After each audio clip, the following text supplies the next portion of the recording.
Bonsoir à tous, c'est un plaisir pour moi de vous retrouver pour cette émission Que les choses soient dites, sur un thème d'actualité qui peut paraître redondant ou bateau. Néanmoins, nous parlerons de la violence qui est multiforme et prend des proportions considérables sur notre petit territoire. Quelques chiffres pour bien aborder ce débat. Alors, les violences intrafamiliales ont augmenté de 17,2% sur un an, au niveau de la Guadeloupe, bien sûr. Pour l'instant, je resterai sur la Guadeloupe. Donc, comparatif entre 2021 et 2022. Donc, le nombre total de plaintes pour coups et blessures volontaires intrafamiliaux en 2022 a été de 1725 contre 1472 en 2021. Maintenant, concernant les vols violents sans armes, ils ont augmenté de 21,2% sur un an. Le nombre total de plaintes pour vols violents sans armes en 2022 a été de 326 contre 269 en 2021. Partons faire un petit tour du côté de l'Hexagone, mais aussi du côté de la Martinique. Alors, concernant les violences aux personnes, en Guadeloupe, on en est à 13,95, 13,95 en Martinique, et pour la France hexagonale, 10,64. Maintenant, il y a des idées reçues souvent, et on va parler de vol et dégradation. En Guadeloupe, 18,64%, 63%, pardon. Pareil pour la Martinique, et pour la France hexagonale, 23,73%, contrairement à ce qu'on pourrait penser. Maintenant, la délinquance économique et financière. En Guadeloupe, 4,05%. En Martinique, 4,05% toujours. Donc, vous voyez, les deux départements se tiennent. Et en France hexagonale, 5,99%. Autres crimes et délits. En Guadeloupe, 5,48%, pareil pour la Martinique, et 4,61% pour la France hexagonale. Ces quelques chiffres nous permettront de bien aborder le sujet, puisque la violence est un sujet sensible. 4 invités sur ce plateau. Tout d'abord, honneur aux femmes, Evita Chevry, qui est avocate. Nous avons donc aussi une autre femme, Anaëlle Filetas, qui est commerciale de profession. Non? Vendeuse en magasin. Dans un magasin. Mais c'est pareil. Hein? Oui. On va dire ça. Oui. D'accord. Nous avons aussi sur ce plateau quelqu'un que vous connaissez bien, Samuel Damo, qui est chef d'entreprise. Et puis, nous avons Marvin Boston, qui est logisticien. Merci d'être sur ce plateau. Et puis, je remercie aussi tous les téléspectateurs qui nous regardent en ce moment et qui n'hésiteront pas à nous appeler en deuxième partie d'émission. Alors, la thématique de ce soir, comment contrer la violence dans une société en souffrance? Comment contrer la violence dans une société en souffrance? Alors, nous allons débuter, comme à l'accoutumée, cette émission avec une vidéo. Nous en avons 3 ce soir. Une vidéo qui nous a été concoctée par Cédric Timalon, que je remercie grandement pour ce travail. Regardons donc ensemble cette vidéo.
Voilà donc des images de violence.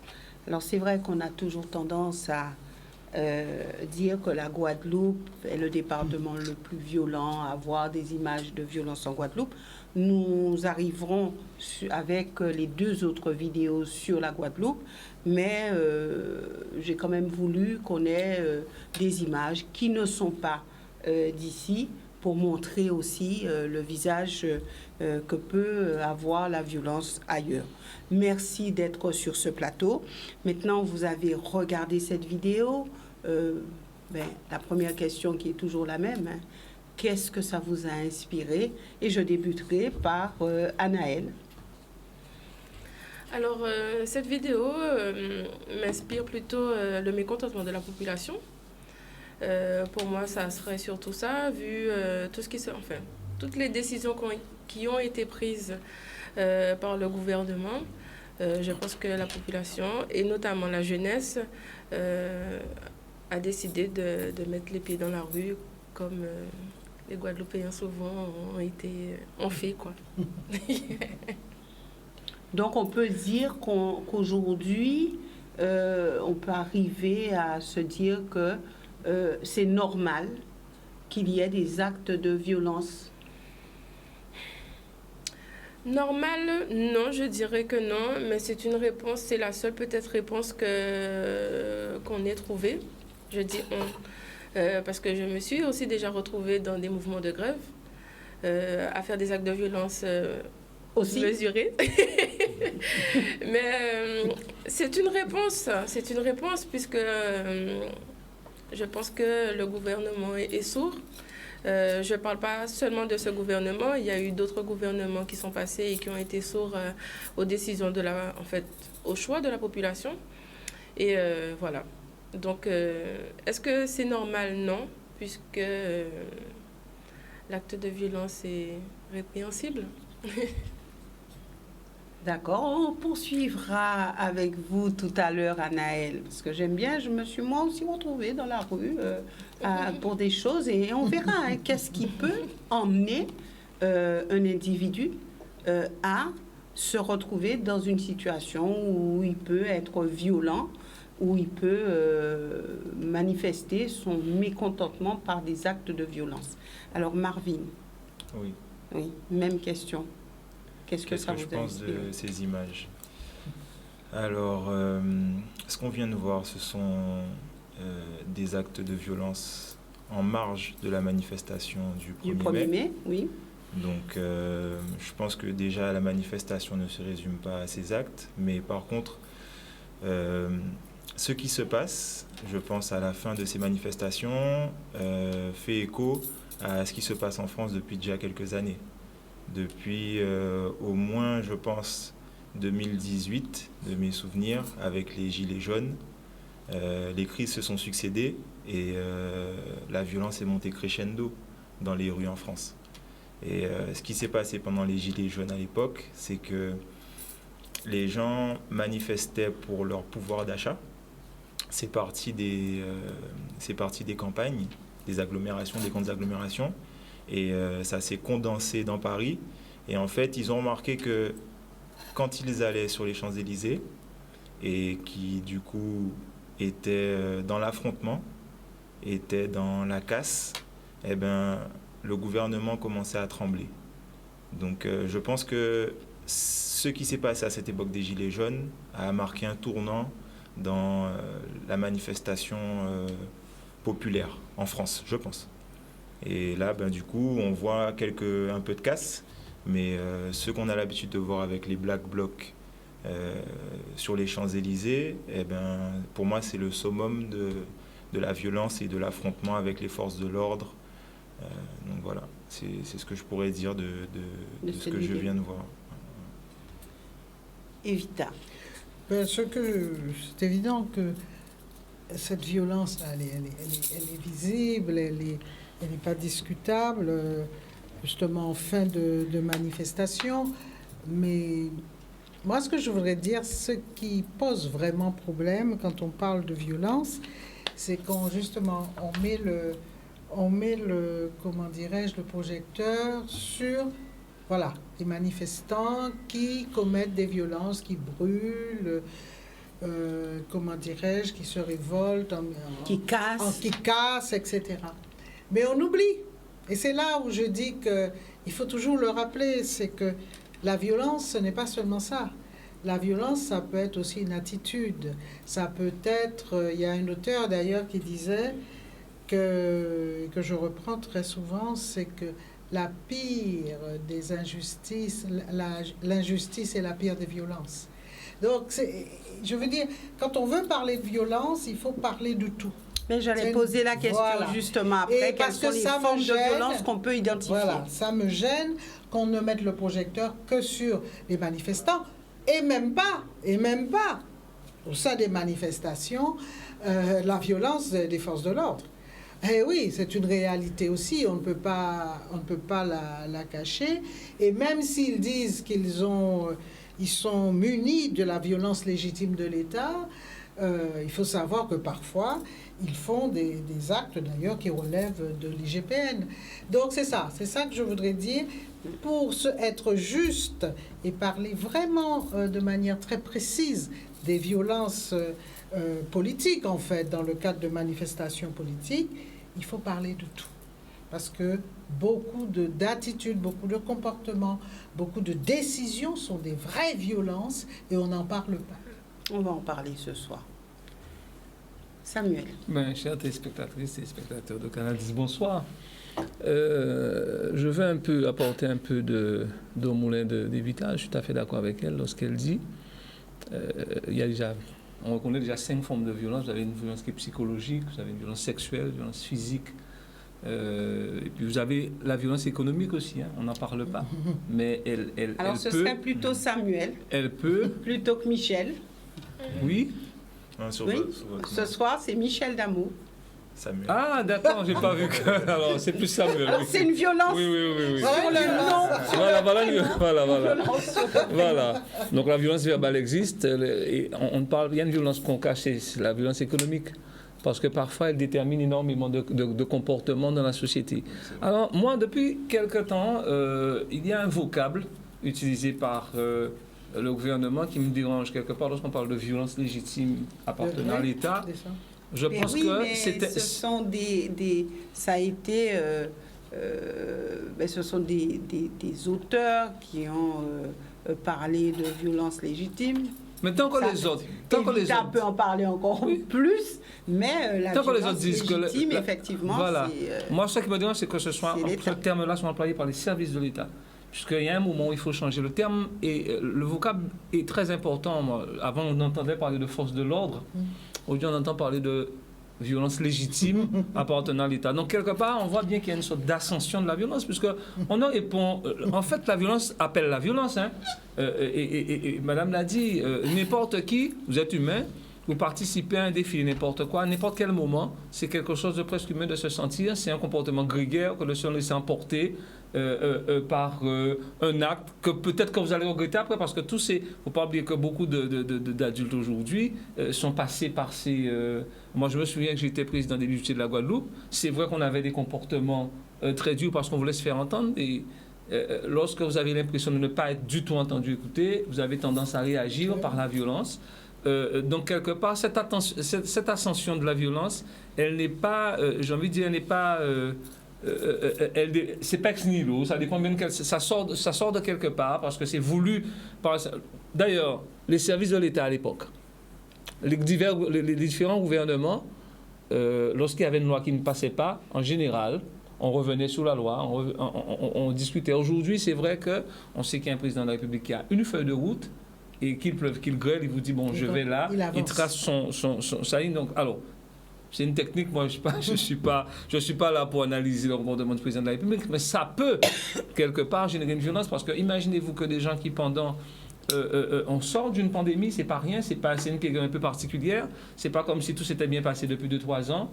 Les gens ont vécu un certain nombre de choses, il y a eu beaucoup de décès dans les familles, et vous venez avec une loi qui peut paraître une loi injuste. Donc, je pense que parfois, même si on a envie de prendre une décision, parfois le calendrier compte pour beaucoup. Peut-être que c'est pas là qu'il fallait... On peut toujours dire que c'est jamais le bon moment, mais je pense que c'était un acte malvenu. Donc là, moi, quand je regarde, je me dis effectivement, on a une société aujourd'hui, on a une société presque, entre parenthèses, on n'aime pas ce terme-là, d'autisme, parce qu'on ne s'entend pas.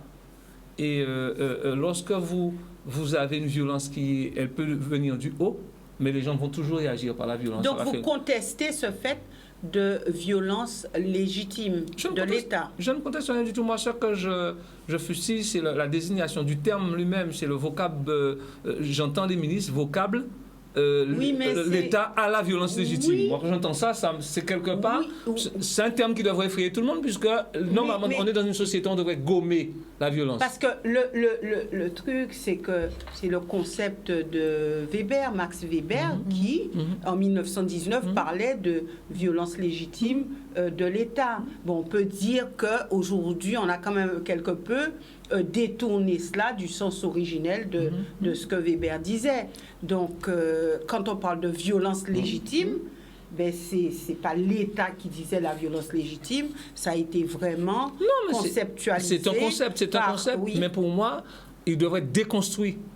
Et que ce soit le gouvernement quand on emploie un mot, à vos dépens, et que ce soit vous-même qui employez le mot, ça a quand même deux significations différentes. C'est-à-dire, vous admettez que c'est le fait. Moi, je n'aime pas ce terme-là, en tous les cas. Puisque, et je crois que beaucoup de cadres de la police n'aiment pas non plus ce terme-là, parce que ça fait qu'on a deux France. On a une France qui est en conflit avec sa police. On a besoin de la police, puisque la police, c'est l'ordre. On a besoin de la police, forcément. Vous avez un problème demain, vous faites appel à la police, vous êtes bien content quand les policiers arrivent, donc c'est quelque part quand même, ce sont des fonctionnaires qui sont incontournables dans le système, mais il ne faut pas que, quand un peuple divorce avec sa police, eh bien c'est mauvais signe. Donc, à donner une image de la police et puis les policiers, bon, forcément, ils bombent le torse, à partir du moment qu'ils ont un gouvernement, un ministre de l'Intérieur qui leur dit « Allez-y », vous voyez bien tous les dérapages, parfois. Ils peuvent même créer des occasions où les gens ils demandent à des jeunes de faire des choses et tout ça. Donc, c'est pas normalement. S'il y a énormément d'enquêtes de l'IGPN, justement, qui sont ouvertes sur ça, c'est parce qu'il y a un mauvais fonctionnement de la police sur ça. Mais maintenant, notre société, on vit dans une société, alors vous voyez, c'est pas la France, c'est pas la Guadeloupe, hein, on vit dans un monde qui est violent. Alors, si j'étais à la place, si j'étais Monseigneur, je ne sais pas comment il s'appelle, j'aurais dit qu'on manque de spiritualité. En tant que croyant, je peux le dire, parce que je pense qu'on manque un peu de spiritualité dans notre vie. On est dans un monde qui est violent. Et malheureusement, ça ne va pas aller, ce n'est pas de la fatalité, mais ça ne va pas aller en s'améliorant. Alors justement, et je vous pose la question, avant d'aller un petit peu plus en avant au niveau de cette émission, quelles sont, selon vous, les formes de violence qu'on peut identifier aujourd'hui? Et j'aurai une autre question après pour vous. Quelles sont les formes de violence? Souvent, on dit oui, on entend aujourd'hui, il y a eu deux meurtres, des jeunes se sont entretués, etc., etc. Mais on va essayer d'aller un petit peu plus loin parce qu'on focalise les choses sur une ou deux violences. Mais est-ce qu'on ne peut pas ce soir avoir une vision un peu plus large des choses? Anaëlle. Du coup, vous avez évoqué déjà 4 types de violences, donc économiques. J'y ai pas pensé, mais effectivement, ne pas avoir, face à une augmentation des prix, on va parler de ça, j'en parle rapidement, et que le salaire n'augmente pas, on est face à une violence économique. Une violence sociale aussi, c'est-à-dire, comment on peut évoquer ça? On a plusieurs castes dans la société. Donc, on a les petits malheureux, on a la moyenne classe, on a les... etc., etc. Les aisés. Riches, ouais, oui, sûrement. Je ne sais pas s'il y en a en Guadeloupe, mais oui. Oui, je pense quand même qu'il y a des riches en Guadeloupe. Ah oui? Oui, il y a des riches en Guadeloupe. À part les béquets. Ah ben oui. Alors du coup, on a parlé d'économique sociale, on a parlé verbal, physique. On n'en a pas parlé, mais j'en parlais avec Marvin. C'est ce qui est en rapport avec la communication, les réseaux sociaux, le harcèlement. Donc ça aussi, c'est une forme de violence, en tout cas quand on y fait face. Quoi d'autre? Qu'est-ce que j'ai dit? C'est déjà pas mal. J'ai déjà débroussaillé un peu. Oui, Anaëlle. Marvin va peut-être compléter s'il faut. Alors, oui, le concept de violence économique, je pense qu'il est central. Après, j'ai envie de vous dire, en Guadeloupe, on a quand même... on est sur un territoire qui est spécifique parce que on a l'impression qu'on est isolé, mais en même temps, on est assez, comment dire, économiquement, par rapport à la France, qui est notre patrie, si on peut dire. Pourquoi si on peut dire, Marvin? Si on peut dire, parce qu'en fait, la Guadeloupe est un territoire, à proprement dit. Un territoire qui, suite à la colonisation, a eu différentes étiquettes, a appartenu à différentes nations. Et aujourd'hui, il appartient à la France. Mais la Guadeloupe est un territoire à part entière. Et, à quel niveau? D'un point de vue géographique. C'est-à-dire qu'on fait partie des dom-tom, fait partie de la France des anciennes colonies. Et on pourrait se poser la question de l'intérêt de la France d'être présente dans la Caraïbe. Et cet intérêt, il est économique. Donc déjà, c'est par rapport aux eaux, c'est-à-dire que tout bateau qui passe dans notre secteur, eh bien, en fait, passe sur le territoire français par rapport au fait que la Guadeloupe soit française. Il y a différents enjeux. Mais ce que je veux dire, c'est que si on est français, c'est par rapport à notre histoire, qui est celle, en nous concernant, ça remonte à l'esclavage. Donc on est arrivé par bateau d'Afrique. Et bon, je ne voudrais pas m'éparpiller. Et on repartira par bateau? Je ne sais pas si on repartira par bateau, mais je ne voudrais pas m'éparpiller. On va fermer. Mais pour aller là où je voulais en venir, on a une violence économique qui est un fait. Et si il faut se concentrer sur, on va dire, tous les facteurs qui feraient que notre population va concentrer la violence, je pense que l'éducation joue, le côté économique y joue, et derrière, je dirais que si déjà on peut travailler sur ces deux aspects-là, on peut déjà faire un pas en avant. Super. Parce que justement, les petits camarades se moquent toujours de moi quand je dis que l'importance au niveau de l'éducation, mais je suis contente de voir que la nouvelle génération, elle suit cette idée fondamentale. Parce que, en fait, la violence, c'est d'abord un échec. Il ne faut pas se faire d'illusions. C'est l'échec d'une société. Donc, quand on parle de la violence, pour moi, il s'agit de la violence évidemment en Guadeloupe. La France a ses propres problématiques relatives à la violence, mais nous avons les nôtres et qui ont un impact certainement plus important puisque nous sommes un tout petit pays. il faut bien comprendre ça. Alors, à côté de toutes ces violences décrites par Anaël et Marvin, mais excuse-moi, il faudrait peut-être rajouter cette violence, la violence symbolique de Bourdieu, qui disait qu'en fait, c'est quoi cette violence symbolique? Qui est celle d'intégrer, quand le peuple intègre les valeurs de l'élite et se met à défendre les intérêts de l'élite. Et ça, c'est une violence terrible parce qu'il faut, il faut beaucoup de travail avant de pouvoir, comment dirais-je, l'éliminer. Et nous, et merci Marvin de rappeler l'histoire, et nous, nous avons par-dessus ce que j'appellerais une violence symbolique à 2 étages, puisque indépendamment de ça, nous avons cette fameuse violence symbolique, tout ce qu'on a pu intégrer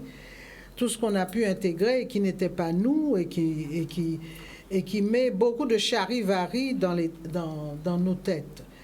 Alors, moi, j'avoue vraiment que la question de la violence qui m'intéresse particulièrement, non pas que la violence en général et surtout la violence économique ne soit pas un vrai sujet, mais je pense que c'est un sujet qui mérite, selon moi, une émission. Savoir le principe des monopoles, le principe de ce qui se passe dans le pays, le principe des lobbies, etc. Je pense que vraiment c'est un sujet terriblement... Quelle est la violence la plus violente? Alors voilà, moi ce qui m'intéresse, évidemment, c'est enfin, comme je dis, l'autre aussi m'intéresse, mais celle qui nous appelle, qui nous interpelle, parce que nous savons à ce moment-là que notre pays a basculé, c'est la violence que les afro-descendants ont entre eux. C'est ça, cette violence-là. Et malheureusement, c'est vrai que régulièrement, nos images sont brouillées par ces scènes de violence, ces crimes.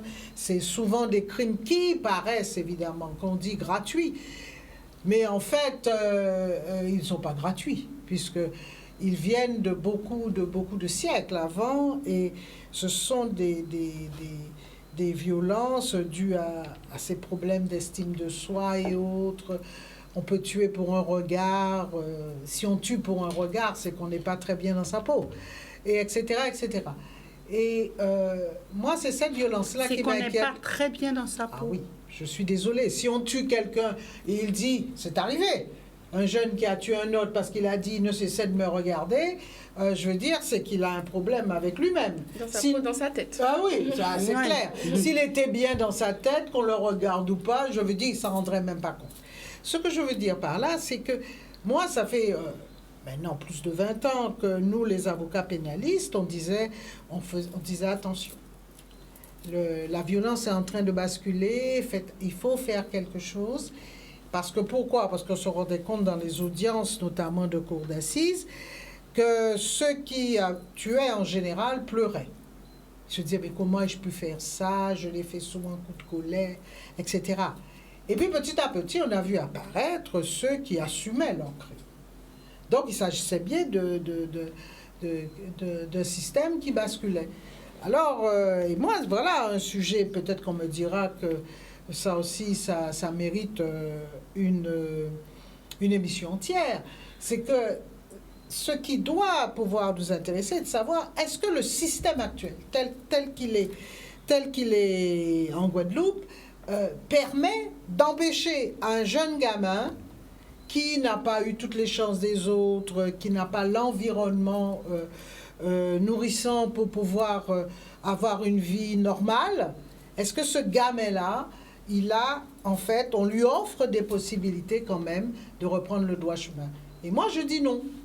Voilà. Et je pense que ça... C'est non. Ah oui. Moi, je dis non. Un gamin... Parce que... Et ça, bon, je ne voudrais pas parler trop longtemps, mais il y a une réalité. Les gens qui travaillent la nuit, quand vous parlez avec des gens, par exemple, qui travaillent chez Nicolas et autres, et qui vous disent qu'à 1h du matin, ils voient des enfants de...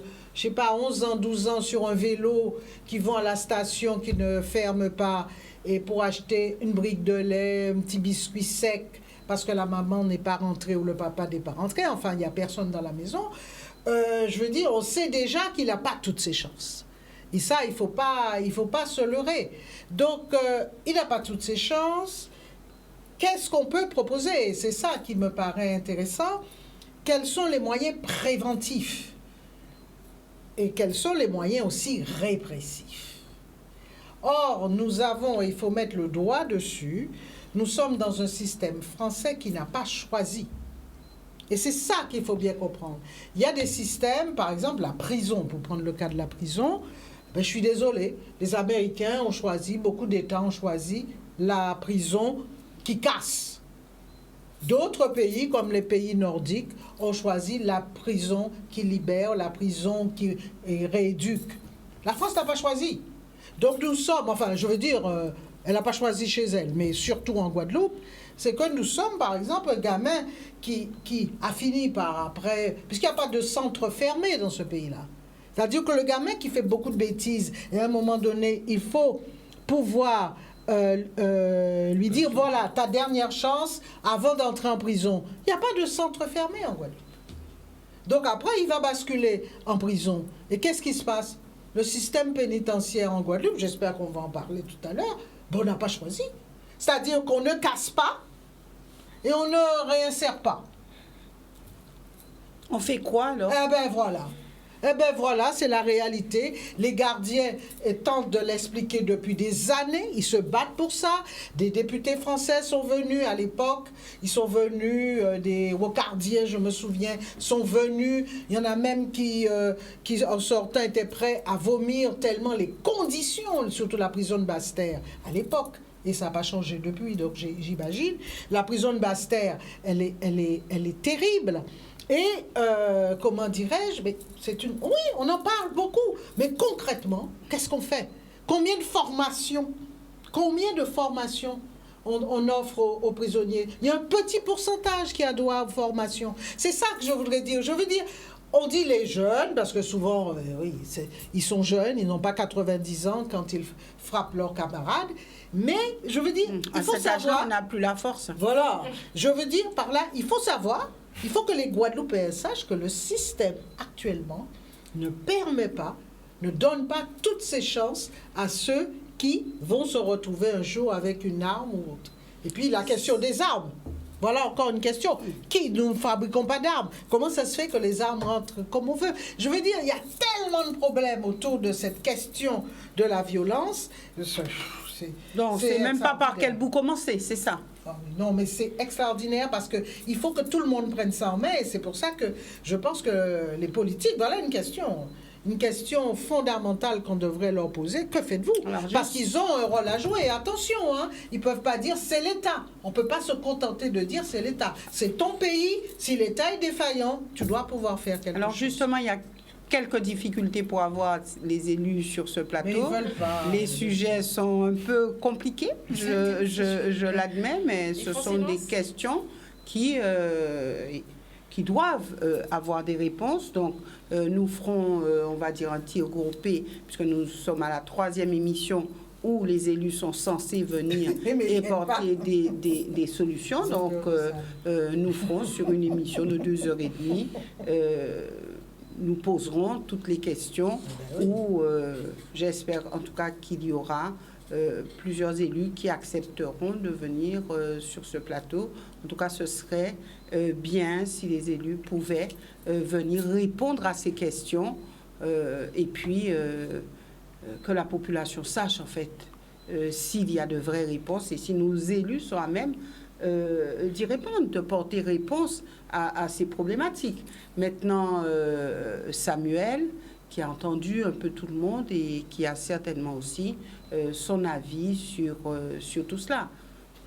Je rebondis, je suis finalement d'accord avec tout ce que Kevin a dit. Ce soir. Oui. Ce n'est pas seulement le rôle de l'État, c'est le rôle de tout le monde. On est dans une société, il a parlé d'éducation. Et on le voit bien. Et c'est vrai que quelqu'un de violent, c'est d'abord la première victime de la violence, c'est la personne qui l'a fait, cette violence-là. La première victime, parce que si vous êtes violent, ça veut dire que vous n'êtes pas bien forcément dans votre corps, vous n'êtes pas bien dans votre tête. Et quelque part, vous voulez contraindre les gens à vous accepter par la force, parce que vous n'avez pas d'argument, soit vous n'avez pas de... Parce qu'on constate bien que il y a des gens qui ont une vie très construite, qui font des études, ces gens-là ne sont pas violents. Mais on va dire ça à quelqu'un, par exemple, qui a commis un meurtre, on va dire oui, mais aux parents de la personne décédée, on va lui dire oui, mais attendez, la première victime, c'est quand même la personne. Non, quand je dis la première victime... Ça, on a du mal à l'avaler quand même. Soyons clairs, hein, je ne suis pas en train de... J'ai bien compris. Voilà, c'est très subtil. Mais je veux vraiment qu'on puisse la première victime, parce que Evita a mis le doigt tout à l'heure sur des personnes qui à l'époque commettaient des crimes et qui pleuraient parfois, et c'était sincère. Parce qu'ils faisaient l'acte et après ils se rendaient compte qu'ils avaient fait l'acte, parce qu'il y a des gens, il y a des sanguins, ce qu'on appelle des sanguins, qui agissent et d'abord après réfléchissent. Et elle dit que maintenant les gens ne pleurent plus, les gens assument. Parce qu'il y a la télévision, parce qu'il y a le portable, parce qu'il y a les réseaux. Et aujourd'hui, comme le crime est monté, et en fait devient quelque chose de normal, devient une force, parce que ça devient une façon de se bomber le torse, ben les jeunes n'ont pas de problème avec ça. Et moi, ce qui m'a effrayé dernièrement, c'est quand j'ai entendu un père qui me dit, moi quand j'ai un problème, donc j'ai un fils qui, voilà, c'est un bad boy, donc je fais appel à lui pour aller récupérer mon argent, il me le dit. Donc quelque part, je dis, bon, on a discuté, je me dis comment, il est fier d'avoir un fils à qui il va dire, voilà. Donc on voit bien qu'on est dans une société malade, où il ne s'agit pas seulement, c'est pas l'État ne pourra pas, on peut pas mettre un gendarme, un policier derrière chaque personne. Ça commence parfois dans des familles où on voit comment les enfants, leur rapport même avec leurs parents, même quand il y a les deux parents, quand il y a on est beaucoup maintenant dans des familles recomposées, où parfois l'éducation du petit n'a rien à voir avec l'autre, parce que c'est pas mon fils, c'est pas ma fille d'ailleurs, je ne peux pas lui parler parce que si je lui parle, elle m'envoie pète, donc on y va. Chaque personne, en fait, on vit dans une société où chaque personne marche sur les yeux. Et forcément, lorsque vous marchez sur les yeux, chaque personne marche sur les yeux ou tout le monde a peur de tout le monde? Non, mais on marche, c'est-à-dire, il faut le dire, vous avez un couple qui vit ensemble, c'est un vrai couple avec 2 enfants, mais les 2 enfants ne sont pas du couple. Qu'appelez-vous un vrai couple? Un couple. Un homme et une femme, ou 2 hommes, 2 femmes, comme vous voulez, un couple. 2 personnes. Forcément, il peut y avoir un enfant qui n'appartient pas au monsieur ou à la dame et tout ça. On n'aura pas la même façon d'éduquer un enfant. Surtout parfois, la mère peut dire c'est pas ton enfant, ou parfois on sait qu'il y a le papa à l'extérieur qui vient voir son enfant. Ce sont des choses, ce sont des réalités dans notre société. Des couples recomposés. Alors, il y a des couples recomposés qui fonctionnent très très bien, mais il y a des couples recomposés où chaque partenaire, quelque part, marche sur les œufs. Parce qu'on ne peut pas dire à l'enfant, on ne peut pas prendre la place du parent qui est encore bien vivant, qui est là, et qui parfois aussi peut rencontrer son enfant, dire tu n'acceptes pas ça, tu n'acceptes pas. Donc l'éducation devient difficile. C'est une réalité. Donc l'éducation devient difficile. Donc quelque part, les enfants le savent.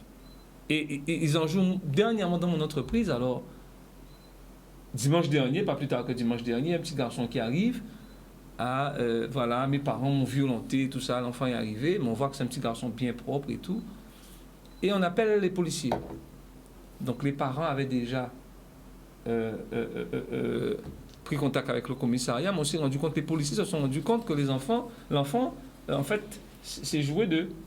Il n'y a pas de problème de violence parce que le policier a dit enlève ta chemise à regarder. Après, l'enfant, même on a senti que l'enfant était moins, il ne disait pas ce qu'il avait dit au départ. Parce que peut-être que c'est un enfant juste qui a une remontrance, il n'a pas accepté, donc il part et dit voilà, maintenant je vais... Il a atterri dans notre entreprise, donc on l'a accueilli, on lui a donné à manger, tout ça, mais en attendant, on a appelé les policiers, donc on va avoir plein de phénomènes comme ça. Donc quelque part, on est dans une société qui est malade, il faut le dire. Maintenant, on voit aussi parfois qu'il y a des chiffres qui sont complètement truqués, parce qu'aujourd'hui, on n'a pas envie de faire monter les chiffres en Guadeloupe, en Martinique. Qu'est-ce qu'on fait ? Les policiers, à la police, vous avez plus, ou même à la gendarmerie, ça va être plus des mains courantes quand vous pouvez déposer une plainte, parce qu'on ne reçoit pas les plaintes, parce que recevoir une plainte, ça fait monter le taux de criminalité, le taux de violence. Donc vous avez aussi des services qui jouent sur ça pour ne pas, parce que chaque personne regarde ses chiffres. Donc, les chiffres sont tronqués. Les chiffres sont tronqués, parce que c'est un problème d'accès même, j'ai envie de dire, à la justice, puisque quand vous déposez, une main courante n'a pas la même valeur qu'une plainte. Voilà, alors toutes ces choses-là sont des choses, on voit bien qu'on est dans une société qui, au lieu de régler les problèmes, préfère contourner les problèmes. On fait la politique de l'autruche qu'au dernier moment, même dans les services de l'État, parce qu'on n'a pas de réponse. Et quand Evita dit que c'est vrai que la France n'a pas choisi, c'est vrai que la France n'a pas choisi parce qu'entre un pays très libéral, c'est-à-dire, bon, voilà, on ne veut pas que nos prisons soient comme ça, on veut que la police réagisse, mais pas qu'elle réagisse trop, on veut pas. Donc, il n'y a pas de réponse vraiment. Puisque regarde, on est sur une île, regardez ce qui se passe. Normalement, lorsqu'on part en mer, on part en mer pour se détendre. On part en mer pour passer une bonne journée. Aujourd'hui, partir en mer, c'est devenu pire que partir en guerre, parce que vous avez aujourd'hui des phénomènes de déconcentration de jeunes, mais qui vont prendre un bateau pour je ne sais pas quoi, pour presque un navire de guerre, et qui, quelque part, rendent nos côtes dangereuses parce qu'ils s'entretuent entre eux. Ce qui n'est pas normal, parce que la mer, normalement, on est un pays où on devrait emmener nos jeunes à aimer la mer, les métiers de la mer, à aimer tout ce qui se passe. La mer, c'est quelque chose d'extraordinaire. Donc, quand les gens partaient en mer avant, c'était pour s'ouvrir la tête, pour passer un bon moment. Aujourd'hui, ça devient dangereux de partir en mer. Pourquoi? C'est vrai qu'on n'a pas les forces encore de l'ordre permettant d'encadrer tout cela. Vous ne voyez pas, vous êtes en mer parfois, vous ne voyez pas Il y a la gendarmerie maritime quand même. Oui, mais ils n'ont pas les moyens. Ils n'ont pas les moyens, parfois. Ils n'ont même pas les moyens d'avoir des bateaux des jeunes qui vont poursuivre. Donc, on est dans un vrai... Il n'y a pas de réponse. On n'a pas suffisamment de réponse contre cette violence-là. Est-ce qu'on peut répondre tout de suite? Donc, comment contrer la violence dans une société en souffrance? Alors, donc on peut dire tout de suite on ne peut pas. Non, j'ai pas dit on ne peut pas. Cette émission en disant on ne peut pas. Je me souviens de l'expérience des Angel Guards à New York. Et New York, à un moment, était la ville la plus, quelque part, où il y avait le plus de crimes aux États-Unis. Qu'est-ce que le maire à l'époque a fait? Je ne me souviens plus du nom de ce maire-là, qui avait fait une expérience et qui avait pris des jeunes de la ville, qui les avait responsabilisés, qui leur avait donné du travail. Et ce sont ces jeunes-là qui assumaient la sécurité. Et on a constaté que ce sont ces jeunes-là qui demandaient aux jeunes, viens pas jouer là dans mon travail, ne viens pas faire n'importe quoi, puisque je suis... Et c'est vrai que je discutais avec un ami juste avant l'émission, et c'est vrai qu'on se disait, lorsque vous avez regardé bien dans les quartiers, vous avez des résidences parfois, le cadre de vie n'est pas agréable. On pourrait aujourd'hui, dans le cadre de l'insertion, ne serait-ce que sur ce plan-là, responsabiliser des jeunes. On a besoin, c'est pas faire pour eux, hein, c'est faire qu'ils aient de vraies activités dans de vrais métiers dont le pays a besoin. Lorsqu'un jeune est dans son environnement, eh bien, on peut lui demander d'être un vrai administrateur de sa ville, de son quartier. Mais quand je dis un vrai administrateur, pas seulement, je ne parle pas des métiers où on va juste parler aux jeunes et tout ça, mais de vrais postes pour pouvoir rendre leur ville agréable. Parce que je vous promets qu'il y a des villes, il y a des quartiers, et j'en connais à Pointe-à-Pitre, où ça peut être chaud.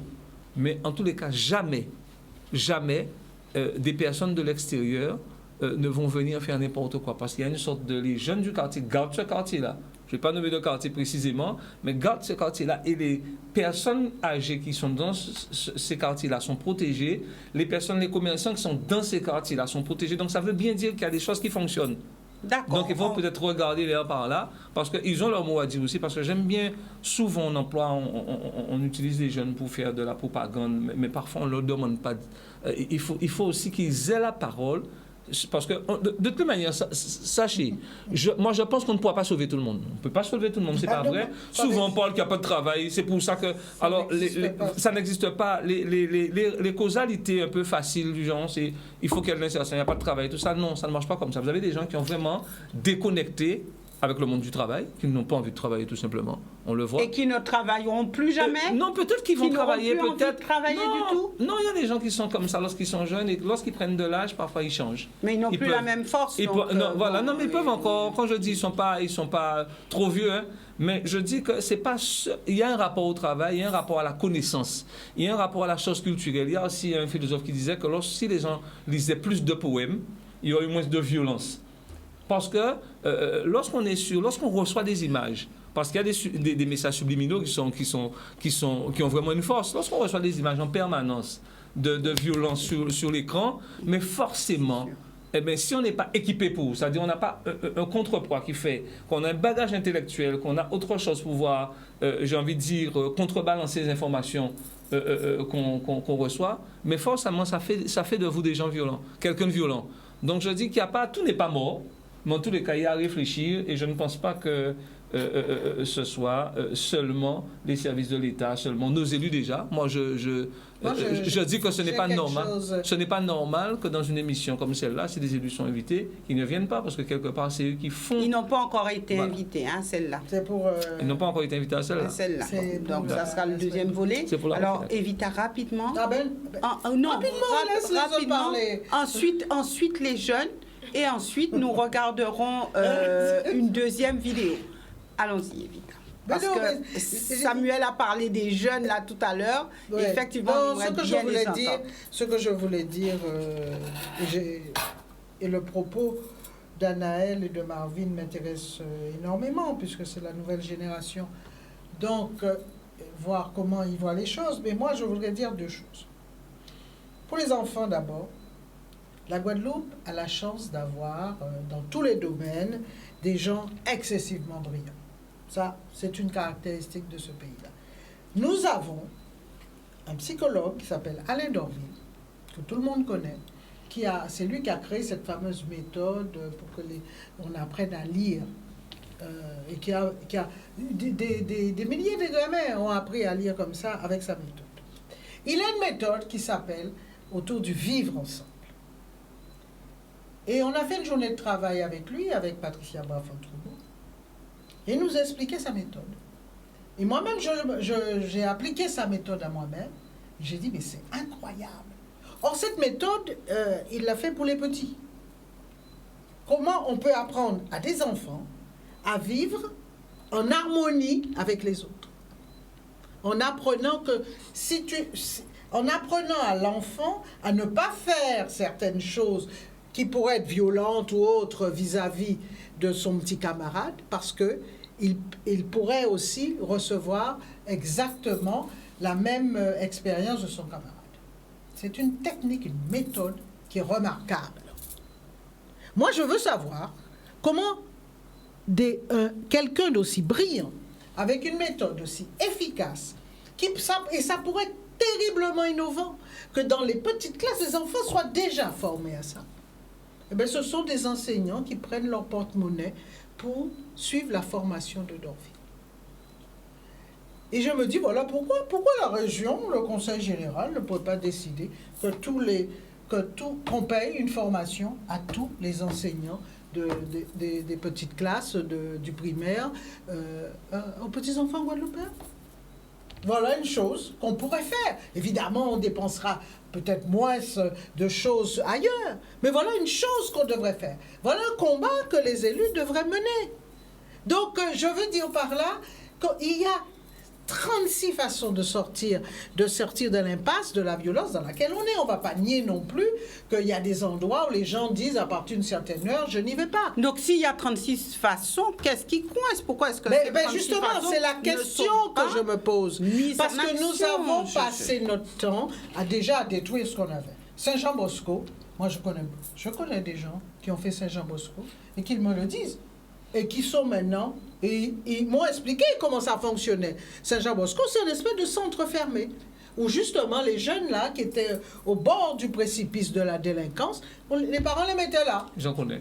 Hein? Et qui ont réussi. Et qui ont réussi. Très bien. Voilà. Maintenant, ils sont dans la rue, parce qu'il n'y a rien pour eux. Donc, moi, c'est ça qui m'agace, c'est qu'on a... Mais pourquoi a-t-on fermé le centre de Saint-Jean-Bosco? Voilà, pour des raisons certainement financières. Je ne sais pas pourquoi. Mais il faut arrêter. Il y a des fois, il faut savoir que c'est comme l'AFPA, c'est pareil. L'AFPA formait des gens extraordinaires. Je rencontre encore des jeunes des jeunes qui sont moins jeunes maintenant. Il y en a quelques-uns encore dans les hôtels. Je suis sûre que tu peux confirmer. Tout de suite, tu dis, vous avez fait l'AFPA. Tellement la formation est excellente. Alors, pour les raisons financières... Mais il y a des fois, il faut savoir sacrifier. Quand on veut construire l'homme, il faut savoir sacrifier parfois des questions financières. La Guadeloupe est une fabrique de personnes violentes, alors? Non, je ne dis pas ça. Je dis qu'actuellement, nous n'avons pas de toute façon toutes les possibilités qui sont offertes dans le monde et qu'on pourrait donner à nos enfants en difficulté et qui sont prêts à. Et puis, il y a un autre point sur lequel je voudrais dire, sur lequel je voudrais m'arrêter une seconde avant de passer la parole à Annelle, c'est la question de l'éducation. On est passé d'une éducation excessivement stricte à maintenant des parents qui vous disent, maître, est-ce que vous pouvez venir me défendre parce que j'ai giflé ma fille, je suis devant le tribunal. Ou alors des parents qui disent, oh là là, maître, moi-même, je ne dis rien, parce qu'elle m'a déjà dit qu'elle va appeler. Ouais, et oui, certains parents ne savent pas comment élever leur enfant. Parce que le système français est arrivé trop brutalement et notre société n'avait pas d'amortisseur. Et c'est ça la réalité, c'est qu'on n'a pas su faire en sorte que...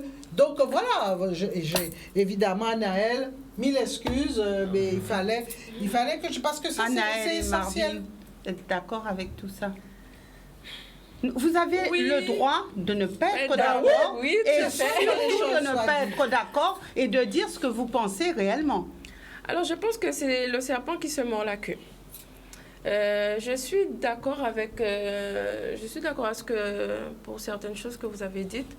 Je pense qu'on va répondre à la question. On répond à la question déjà ou on attend? On peut et puis après on va continuer. On va avancer sur certaines choses. Vous avez parlé d'éducation. Donc, je pense que c'est la base.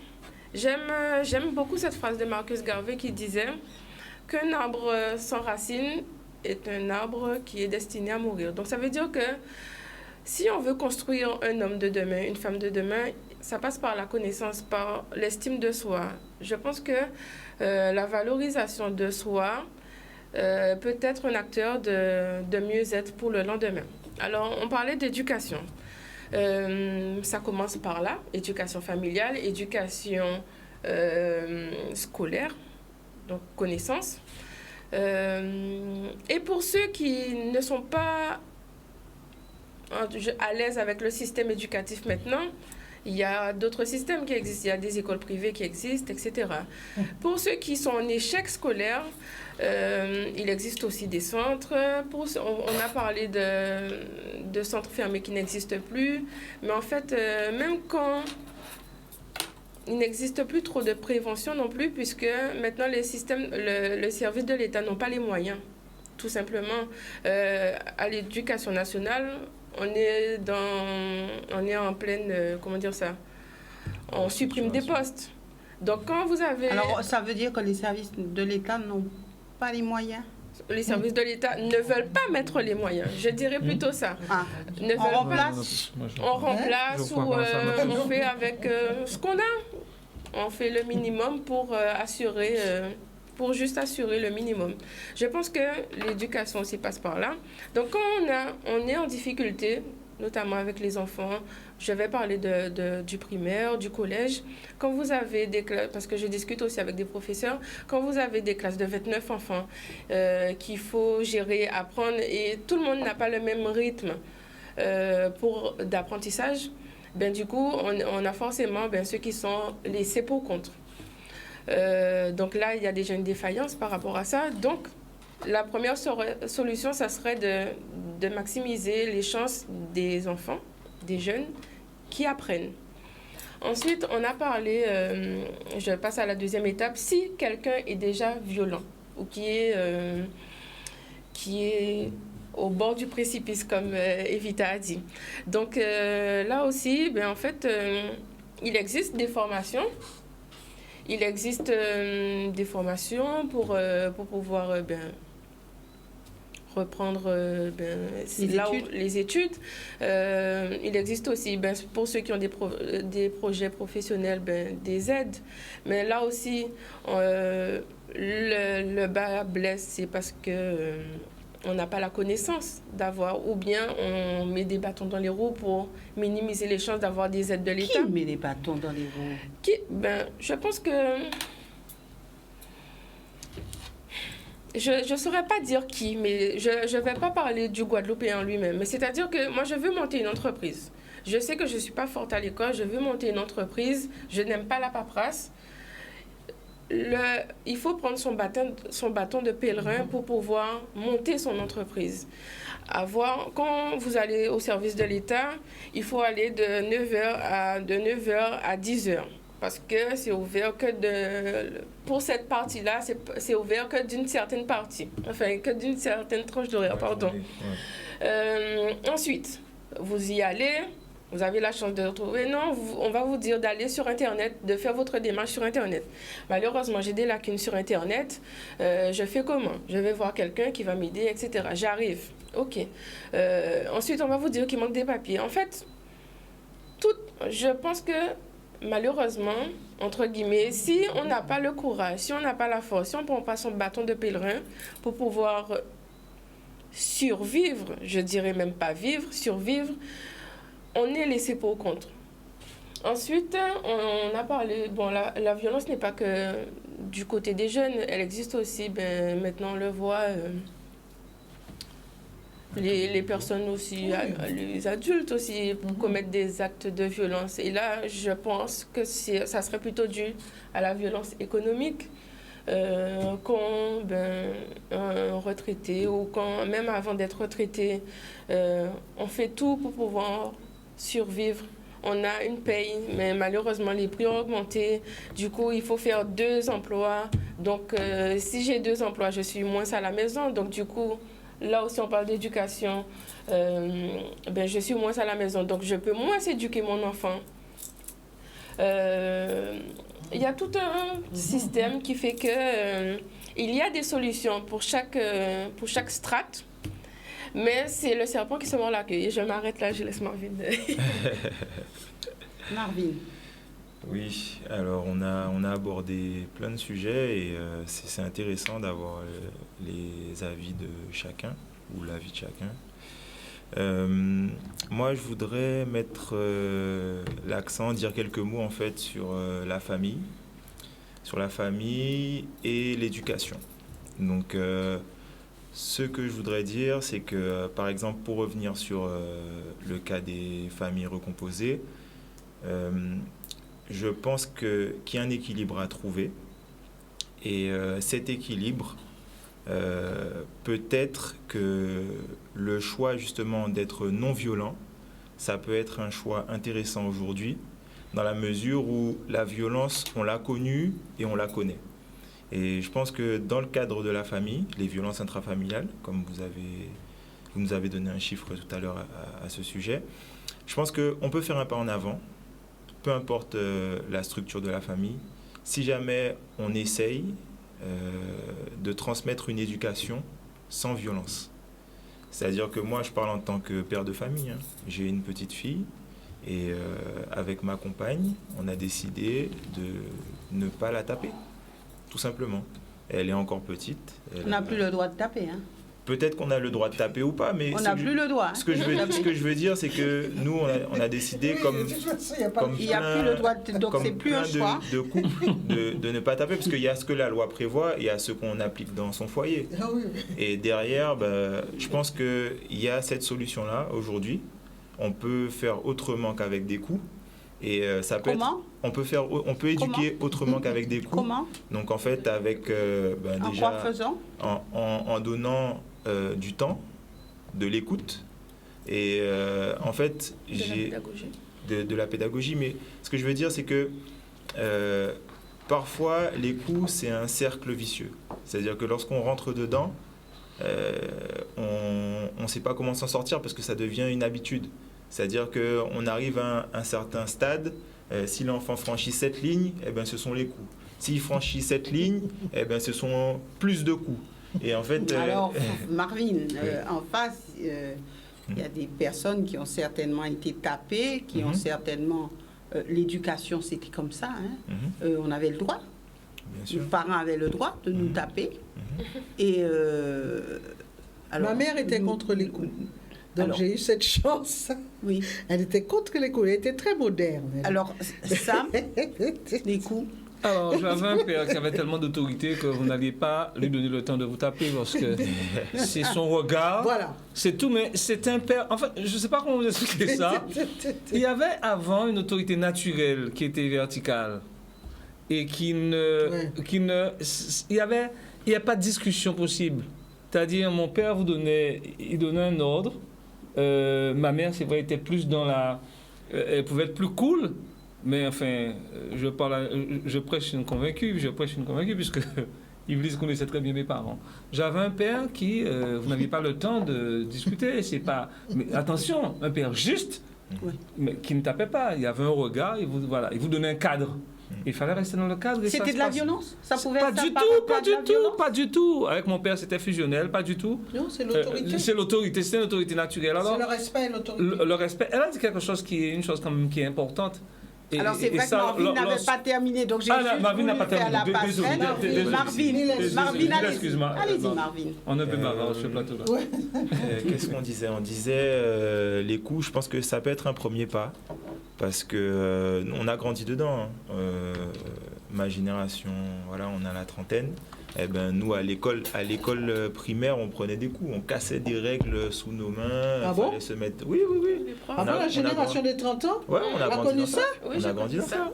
Ah, ben voilà, j'apprends quelque chose. Mais on a vu aussi la différence, c'est-à-dire qu'on est passé par des professeurs qui tapaient et d'autres qui tapaient pas. Ah ben oui, et voilà. Bizarrement, ceux qui tapaient pas faisaient mieux passer le message et nous apprenaient plus de choses. Parce que le temps que certains mettaient à taper dans le cours, eh ben, l'autre, il nous apprenait des choses pendant ce temps. Et puis, c'est une question de pédagogie, d'approche, et vos parents de communication. Ben, nos parents, ils sont passés par l'époque où s'ils disaient pas bonjour à leurs voisins, ils prenaient des coups. Donc, nos parents, ils sont pas dans la même dynamique.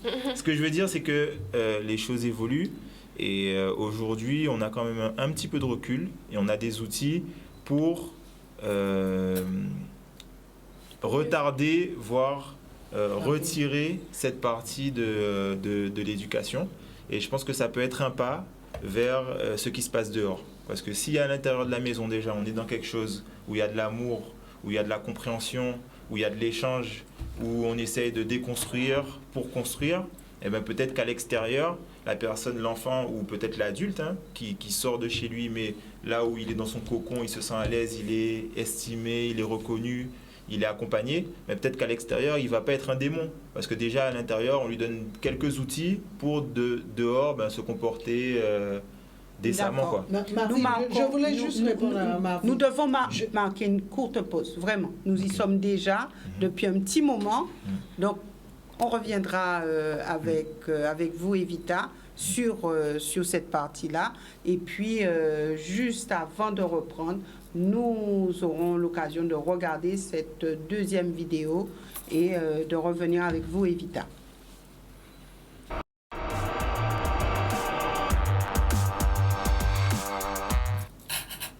Voilà, nous reprenons le cours de notre émission et ça sera tout de suite avec notre deuxième vidéo. Voilà, donc c'est vrai que ces images sont touchantes. Alors, certains disent il faut apprendre à vivre avec, il n'y a pas de solution et de toute façon, c'est comme ça, telle une fatalité. Evita, vous vouliez vous exprimer par rapport aux propos de Marvin. Et puis, nous poursuivrons avec quelques appels téléphoniques. Mais j'aimerais avancer aussi une étude du professeur Carly, une étude qui a été faite chez les rats. Et il expliquait donc les manifestations d'agressivité.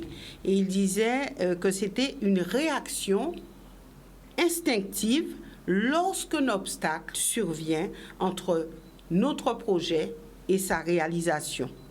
Alors, la vraie question, est-ce qu'on ne devient pas, et ça je dirais que c'est dramatique, de plus en plus instinctif, donc sans contrôle par la raison? Non, je voulais répondre. Oui, et ensuite, parce que, Samuel. D'abord, sur la question familiale, je ne pense pas que de frapper soit obligatoirement la solution. Quand j'ai parlé de la problématique qui est posée maintenant aux parents, je parlais du trouble que cela crée dans la mesure où, brutalement, pendant des siècles, vous avez élevé vos enfants comme ça, et brutalement, subitement, on vous dit non, vous êtes, enfin il y a quelques années, on a imposé la notion du traumatisme, vous n'avez pas le droit de crier sur les enfants, vous n'avez pas le droit d'imposer aux enfants, il faut leur laisser la liberté, tout ça. Je veux dire, c'est évident que les gens sont troublés, parce qu'ils n'ont plus de repères. C'est cette question-là qu'il faut se poser. Qu'est-ce qu'on fait? Et c'est à nos psychologues d'aider justement à gérer cette question. Quel comportement doit-on avoir? Parce que moi, j'ai vu des scènes au tribunal de pères qui s'occupaient merveilleusement bien, par exemple, de leur fille, et qui, à un moment donné, la fille, parce que la mère a été folle de jalousie de cela, et la mère pousse l'enfant à porter plainte contre son père parce qu'elle n'était pas allée à l'école, ça faisait 2 fois et le père l'a giflé. Le père, il a dit devant le magistrat, écoutez, il n'y a pas de problème, j'ai toujours tout fait pour cet enfant, d'ailleurs beaucoup plus que la mère, mais bon, j'admets, je me retire, qu'elle considère qu'elle n'a plus de père, et ça a été, il a dit, mais par contre j'enverrai le chèque, et ça a été un drame, tout le monde était ému au palais, parce que la gamine s'est rendue compte à ce moment-là, de ce qu'elle avait fait, qu'elle était en train de perdre son père. Et il a dit à la magistrat tout ce qu'il faisait pour l'enfant. C'était extraordinaire. Sa vie tournait autour de l'enfant. C'était un chef d'entreprise.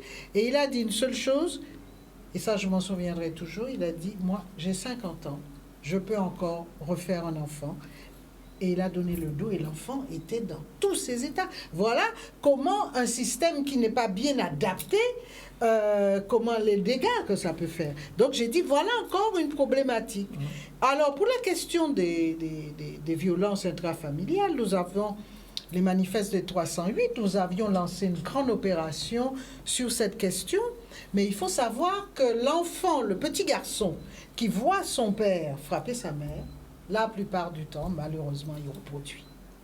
Et ça, on avait fait un clip d'ailleurs dessus, et ça, c'est une réalité. Donc la violence, même si, vous êtes dans un rapport d'harmonie, etc., avec votre compagne, tant mieux. Mais on peut, même si on parle à un enfant, si soi-même ou ses proches n'ont pas le comportement approprié, eh bien, l'enfant, malheureusement, risque de... Et c'est ça, le danger des violences intrafamiliales. Et puis là, la vidéo qu'on vient de nous montrer, elle m'interpelle beaucoup parce qu'on voit quoi? On a tué un homme, hein, c'était certainement une affaire pas très claire, enfin... Et on lui reprochait certainement quelque chose, quelqu'un d'autre le tue. Et ça me fait penser que, et ça malheureusement nous ne le savons pas assez, que les États-Unis notamment expulsent les criminels d'origine notamment de la Caraïbe. Ils les expulsent. Ils les expulsent. Et on les appelle les déportees. C'est-à-dire qu'ils sont, voilà, ils vivent aux États-Unis, ils font un crime, l'Amérique, il y a la condamnation, mais l'Amérique vous expulse.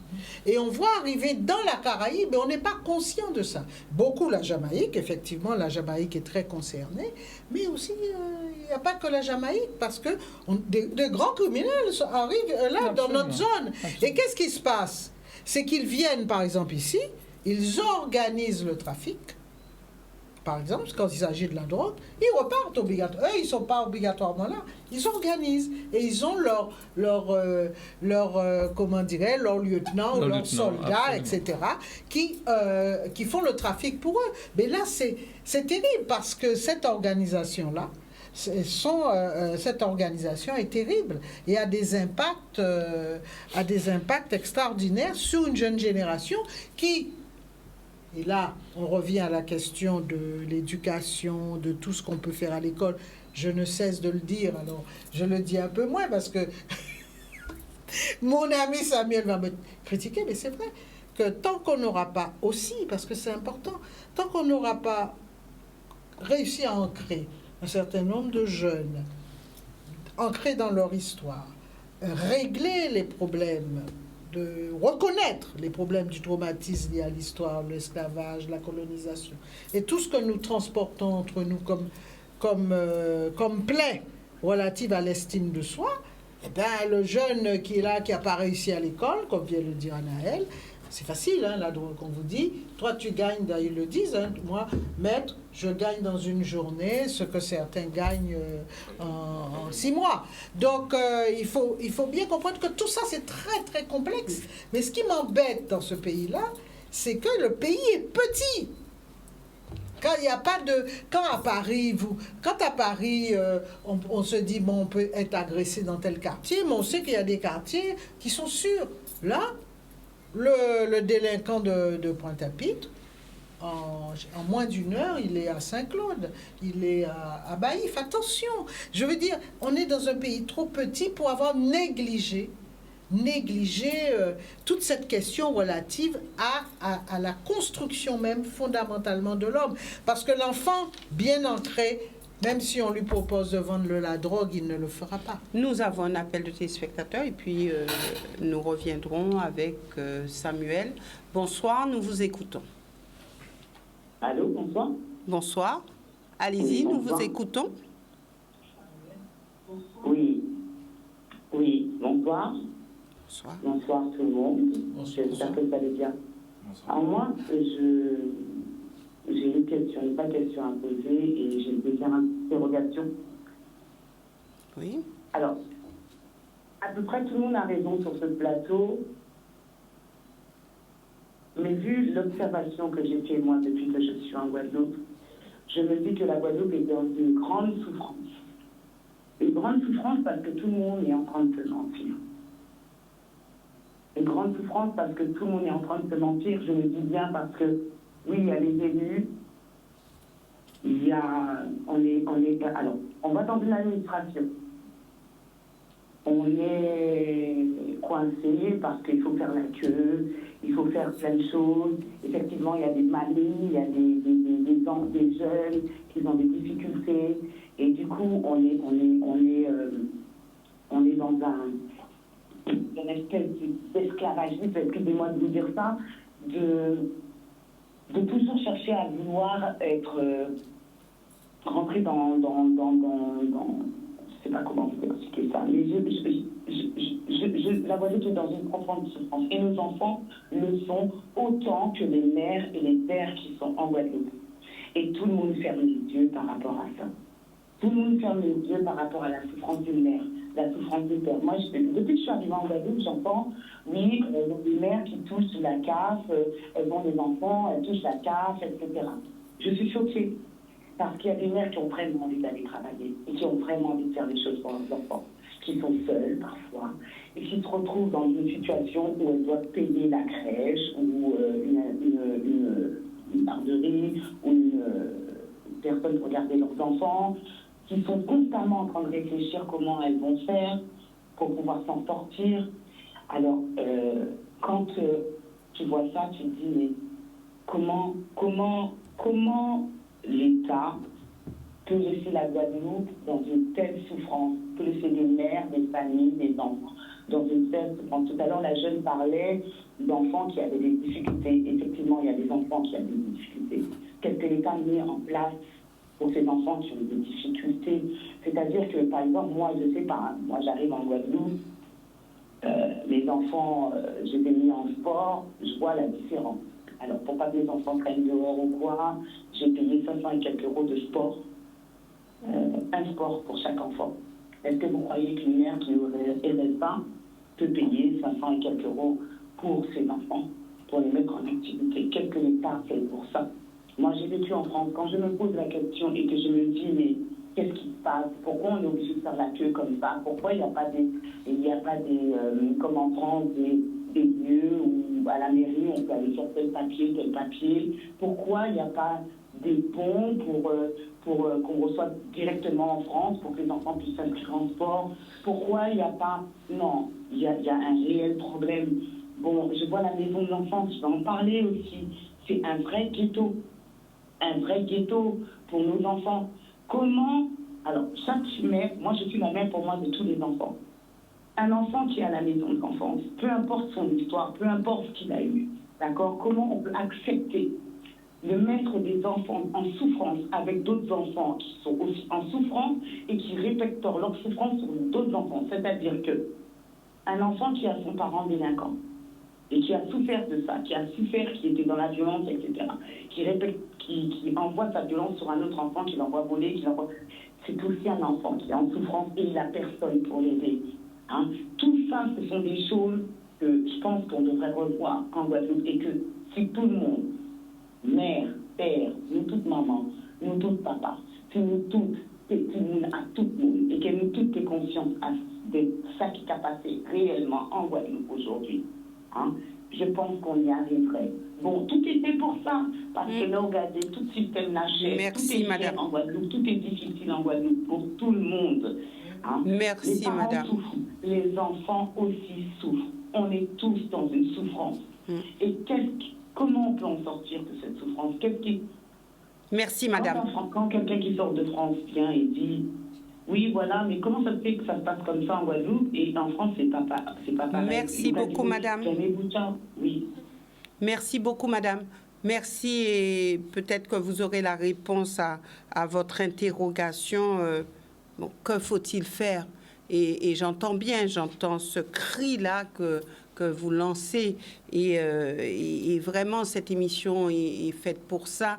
Nous essayons ensemble de voir s'il y a des solutions, lesquelles, sur ce plateau, personne n'a la science infuse ou le monopole du bon sens, mais ce sont les bonnes volontés qui sont sur le plateau et qui essayent de répondre à certains sujets, à certaines questions difficiles. Voilà, et je vous demanderai d'être un petit peu plus court, comme ça on peut récupérer un maximum d'appels pour que nous puissions avancer au niveau de cette émission. Samuel, désolé, nous avons déjà un autre appel, nous le récupérons et ensuite je reviens avec vous. Bonsoir, nous vous écoutons. Oui, bonsoir. Bonsoir, Lydie. Bonsoir à tous. Bonsoir à tous ceux qui sont sur le plateau. Bonsoir. Une question. Comment on peut faire et quoi faire contre cette société actuelle par rapport à la violence, par rapport à l'obéissance, par rapport à la désobéissance? Et je pèse mes mots. Nous avons, parmi nous avons construit nous-mêmes cette société. Nous avons fait tout ce qui nous a mis en place, tout ce qui était théorique. Maintenant, la pratique se met en place avec les plus jeunes. Parce qu'on a souvent appelé à la désobéissance. Aussi, une question que je me pose et que je pose à vous, le matin vu, est-ce qu'il n'y a pas moyen de mettre le plus de côté avant toute chose? Avant, il fallait se lever, dès qu'on n'était pas à l'école, il fallait se lever, aller sur les chantiers, taper aux portes des enfants pour leur demander est-ce qu'ils n'avaient pas besoin de nourrir. Aujourd'hui, nos enfants dorment à 10 heures et à midi, ils se lèvent pour aller à un sandwich et un burger ou autre. Ils ne connaissent pas cette société-là où il faut se lever et apprendre à travailler pour obtenir ce dont ils ont besoin. On leur a dit tout depuis le berceau. Et au berceau, que la société doit se construire. Quand j'entends qu'il y a des difficultés économiques, les difficultés économiques, ça a toujours existé dans tous les siècles et des siècles. Quand on était sorti d'une famille de 10, 14, 15 enfants,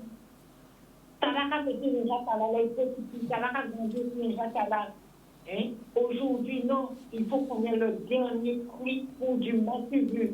On n'a pas une maison quand on est au moment, mais on a la dernière marque de voiture qui est devant une maison qui est endommagée, qui n'a pas d'espace où les enfants doivent vivre. On construit des bâtiments où il n'y a pas d'espace non plus pour permettre aux enfants des quartiers où il y a des appartements, de leur permettre d'évoluer. Les enfants évoluent parmi les parkings avec les belles voitures. Comment vous voulez aujourd'hui chercher encore à se constater? Moi, je dis que la Guadeloupe a fait beaucoup de constats. Maintenant, il faut passer à l'action. Et il y a pas les hommes politiques, comme disait le si c'était pas dans les États ou le commercial là, il n'y a pas que les politiques. Nous sommes tous concernés. Depuis la grand-mère, depuis le début, la grand-mère qui s'occupait avant des enfants, qui donnait l'éducation à la compte des parents. On l'a vu passer. Les parents aujourd'hui, les parents aujourd'hui ne sont pas contents pour continuer à remettre à leurs enfants. Pour 80, ils ont pas utilisé un mot de stress. Et ils ont pas utilisé de stress en Guadeloupe, et ça, on a toujours connu la cause avec les parents. On a toujours connu le grand frère, la grande soeur, qui s'occupait des quand la maman et le papa n'étaient pas là, ils étaient au travail. Et nous grandissons tout ça. Nous grandissons bien pour sortir ensemble. Et aussi, comme elle a dit, il faut remettre ça va lui bien faire. Merci, bonsoir. Merci, madame. Samuel. Alors, la dame est vraiment dans le vif du sujet, elle est vraiment dans le... Elle a mis tous les ingrédients. Elle a tous les ingrédients et c'est vrai que tout à l'heure, je voulais répondre à l'intervention de Anaël lorsqu'Anaël disait que même si on a envie, c'est vrai qu'il y a des parents aujourd'hui qui sont obligés de faire plusieurs métiers pour pouvoir subvenir aux besoins de leurs enfants. Et c'est vrai que c'est un problème puisque ça fait que vous n'êtes pas disponible de toutes les manières pour pouvoir élever vos enfants comme vous voulez. Mais la dame dit quelque chose et c'est vrai. C'est une réalité dans nos sociétés, parce que nos sociétés étaient construites comme ça, peut-être moins c'est la métropole, mais en tous les cas en Guadeloupe, il y avait les grands-parents qui parfois se substituaient aux parents qui étaient plus actifs à l'époque pour pouvoir garder les enfants, ce qui permettait aux parents. Aujourd'hui, les grands-parents sont de plus en plus jeunes, donc ils sont aussi sur le mouvement, j'ai envie de dire. Donc c'est vrai que quelque part, parfois lorsqu'on est en plus dans une cellule où il n'y a pas de papa, donc la maman est toute seule à élever l'enfant, donc je vous laisse comprendre ce que ça fait comme dégâts. Et c'est vrai que nos sociétés ont dérapé. Aujourd'hui, comme la valeur travail, le travail n'est plus une valeur, c'est gagner de l'argent. Et la dame dit être sous les parkings avec les belles voitures et tout ça. Les jeunes ne voient que ça aujourd'hui. Et moi, ce qui m'inquiète aujourd'hui, c'est de voir le désintérêt des jeunes, de certains jeunes, je ne vais pas dire des jeunes, de certains jeunes pour le travail. Vous voyez, des jeunes qui viennent, ils arrivent tout à fait démotivés. Et ils ont, alors, cet instrument-là, mais il fait énormément de dégâts. Aujourd'hui, on constate que les jeunes ne peuvent plus se départir de leur portable pendant la tâche professionnelle. C'est-à-dire, il y a un copain qui me dit, il a une société de nettoyage de véhicules, et les jeunes viennent pendant qu'ils sont en train de laver le véhicule d'une main, ils ont leur portable. Et on le voit dans tous les métiers. Donc ça, je ne sais pas comment on va pouvoir régler ça, mais c'est un vrai problème. C'est pas l'apanage des jeunes. Non, je parle avec leur portable en main. Je parle aujourd'hui. Ce qui m'intéresse, c'est un phénomène. Les adultes ne m'intéressent pas aujourd'hui. Les adultes, je vous dis ça franchement. Oui. Mais quand les jeunes voient les adultes qui ont cette attitude, comment est-ce que les jeunes peuvent faire aujourd'hui, ça, il faut le dire aussi. On a un pays où il y a un pays vieillissant forcément, on le dit, et où les jeunes, c'est eux qui vont faire la société de demain. C'est à eux que je vais m'adresser. Quand à chaque fois je sors d'ici, je dis aux jeunes, investissez dans votre pays, faites des choses dans votre pays, parce que c'est les jeunes qui vont trouver la solution. On peut que les accompagner, mais de toutes les manières, à travers, ça a toujours été ça. Et moi, il y a une chose qui m'interpelle, quand je vois ce quartier-là, Karina, Chemin-Neuf, ça n'a jamais été un quartier dangereux. Qu'est-ce qui s'est passé entre 80, 70, 80 à aujourd'hui pour que ce quartier-là soit arrivé, soit devenu dans cette... qu'on connaisse cette situation-là. Il faut savoir qu'à Karina, c'était l'un des premiers concessionnaires de véhicules Renault était installé à Chemin-Neuf. Donc le quartier, il y avait des familles, les gens vivaient en bonne harmonie à Chemin-Neuf, il y avait les cours Zamia, les 3 ruelles, et je suis Pontois, donc je connais. Il n'y avait pas ce problème de délinquance à Carinage. Donc si c'est arrivé au fil des années, c'est qu'il y a vraiment, il y a une cause, il y a quelque chose qui fait qu'effectivement, on connaît aujourd'hui le développement de la délinquance n'arrive pas seule. Il y a forcément des choses qui ont fait que le quartier a dérapé. Je ferme la parenthèse là-dessus, mais quand j'entends certaines choses sur Carinage, Carinage, c'est un quartier qui était très... Il faisait bon vivre à Carinage à l'époque. Parce que, pour le dire, à l'époque, je fréquentais une église adventiste qui était à Carinage et tout se passait très, très, très bien. Il y avait l'école à côté. D'ailleurs, j'allais dans une bibliothèque qui était à Chemin-Neuf. Il y avait une bibliothèque municipale à Chemin-Neuf et j'y allais. Donc, si j'y allais, que mes parents me laissaient y aller, c'est qu'il n'y avait aucun danger. J'avais quoi? J'avais 15 ans, j'avais 14 ans, j'avais 15 ans, j'allais à la bibliothèque. Donc, Carinage n'a pas toujours été ce qu'il est aujourd'hui. Donc, il y a un problème. Donc, moi, ce qui me surprend aujourd'hui, je le dis, c'est le désintérêt des jeunes pour le travail, pour la chose. Et je n'ai pas envie, parce que c'est vrai que j'ai rencontré une dame dernièrement qui me disait, monsieur, dame, il ne faut pas dire des jeunes, c'est vrai. De certains jeunes, parce que j'ai envie de dire les jeunes qui ont un parcours normal, qui réussissent, qui n'ont pas ce problème-là.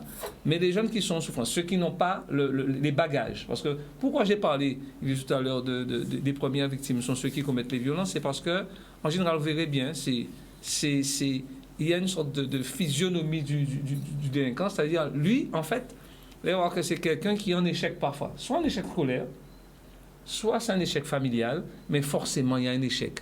On ne tombe pas comme ça dans la délinquance. Voilà, voilà. Donc, si on pouvait... Donc, il y a forcément des solutions à ça. Et il y a un copain qui me disait que, par exemple, dans les associations de clubs sportifs, où c'est on élève l'homme par le sport, et où il n'y a pas bon, donc, au départ, il y a des jeunes, mais il n'y a pas de quota d'adultes. Mais qu'est-ce qui se passe? Eh bien, les adultes, qu'est-ce qu'ils font? Ils achètent des jeunes pour ces clubs-là. Donc, on fait fi de la vraie raison pour laquelle on a mis en place l'association. Et qu'est-ce qui se passe? Les jeunes qui avaient été, j'ai envie de dire, qui avaient été recrutés dans le club pour pouvoir faire du sport, eh bien, ils repartent dans la rue. Parce qu'on en fait encore une affaire financière, une affaire économique. On prend des jeunes qui sont... On achète... Comme dans les grands pays d'Europe, on achète des joueurs. Donc, les jeunes qui sont du quartier et qui devaient jouer dans l'équipe, eh bien, ils se retrouvent dans la rue. Donc, il y a toutes ces choses-là. Je pense qu'on a, et la dame l'a dit, on a chacun un morceau de solution. Mais moi, je dis qu'il faut qu'on réapprenne à nos jeunes la valeur travail. On ne peut... Et il faut dire qu'il y a des choses qui concernent que certaines communautés. Donc, il y a un problème. Le logement social concerne plus une communauté que d'autres. Donc, il y a un problème. Parfois, il faut voir l'accès à ces logements, à ce logement social. Il faut voir comment des familles triment. Parce que même sur le net, pour pouvoir... On parle de simplification administrative. Eh bien, les familles font face à énormément. Il faut être vraiment balèze pour pouvoir obtenir parfois ce fameux sésame, avoir un appartement qui réponde aux normes et tout ça pour élever vos enfants. Donc, toutes ces choses-là, ce sont des politiques qu'on peut régler au niveau de la Guadeloupe. Ce n'est pas l'État français qui va régler. L'État français a déjà parfois, je dis que ceux qui arrivent à Carina, mais c'est parce qu'il n'y a pas de force, ça n'a pas été organisé parce qu'on connaît des hiérarchies. Il y a eu... Nous récupérons un appel. Il y a les hiérarchies, mais même quand il y a des... Parce qu'on a fait du logement mixte à Chemin-Neuf. C'est vous dire qu'à l'époque, il y a des gens qui ont acheté, il y a de l'acquisition. Il y a des gens qui ont fait des acquisitions à côté de logements LLS. Donc ça veut dire que c'est un quartier où faisait bon vivre. Aujourd'hui, c'est vrai que ces mêmes appartements-là sont invendables parce que c'est juste pas possible. Mais on a... Voilà. Nous récupérons un appel. Bonsoir, nous vous écoutons. Bonsoir. Oui, allez-y, madame. Oui, j'appelle parce que moi, quand moi enlevé, famille, moi là, je vais parler. Je vois que tout le monde a joué, sorti là, pas pour des paroles à grand. Et bien, je vois que changer. Et là, on était le maire pour dire le jeudi, famille a eu une grande invitation à boire. On ne peut pas changer pour eux, on ne peut pas du café, on ne peut pas faire tout ça. Mais quoi, on a là? Ce n'est pas où parler bon petit monde, ce n'est pas où manier. Et quand j'appelle l'association Sandrine Bao. Et des parents aussi, ni des parents qui désistaient. Si on a commandé un cigarette, il y a ce qu'on a arrangé, point. L'enlever, c'était pas en plastique, on tenait bien en moins. Il a brûlé bien en moins. Après, de mon côté, on a passé à mon côté, famille et moi, de l'autre côté. Famille, nous sommes malades, famille, nous avons fait ça, nous pouvons écouter le vie. Et pas pour ça, nous pas arriver à l'école, nous faisons tout ça pour nous faire, nous faire. À faut dire aussi, il y a des parents qui ont désisté. Si vous avez ça, il y a ça. Si vous avez nommé McDonald's, il y a McDonald's. Si vous avez dit, donc, si vous avez fait ça, vous avez. Donc, du moment que le temps changé, en d'accord, le temps changé, mais tout ça est fait là par contre, c'est la faute des parents. Parce que nous avons volonté pour nous lever tout le monde en nous. Ce n'est pas que tout le monde fait n'importe quoi avec nous. Nous sommes trop sensibles pour ce petit monde-là. Parce que moi-même, moi, après l'école, tout ça comptait en fait. Les familles m'ont malheureux, les soeurs de famille m'ont malheureux. En tout cas, l'école, à donc, tu peux pas dire gauche, on est des petits poils là-dedans. Et là aussi, on l'est. Les midi sont on m'a demandé qu'on connaître. Ah bah non, mais non. Il était chauffé, il m'a envie de manger. Et ça n'a pas empêché moi de prendre l'école. Donc les parents désistent aussi. Quand les parents prennent responsabilité à eux, ce n'est pas tout le temps qui est dans l'État, ils sont dans l'État là. Mais nous prenons responsabilité en nous. C'est nous qui avons fait ces enfants, nous qui avons fait ça. Et si nous nous dit dans le cas de nous là, à partir de nous, ça nous dehors. À partir de mon achat, nous dehors. D'ailleurs, on rencontre des camarades d'ailleurs là, il a talaka doit nous là, en nous là. Ou t'es non là pour te rentrer dans la famille, ou t'es non là pour te sortir. Et on partit qu'à faire du n'importe quoi.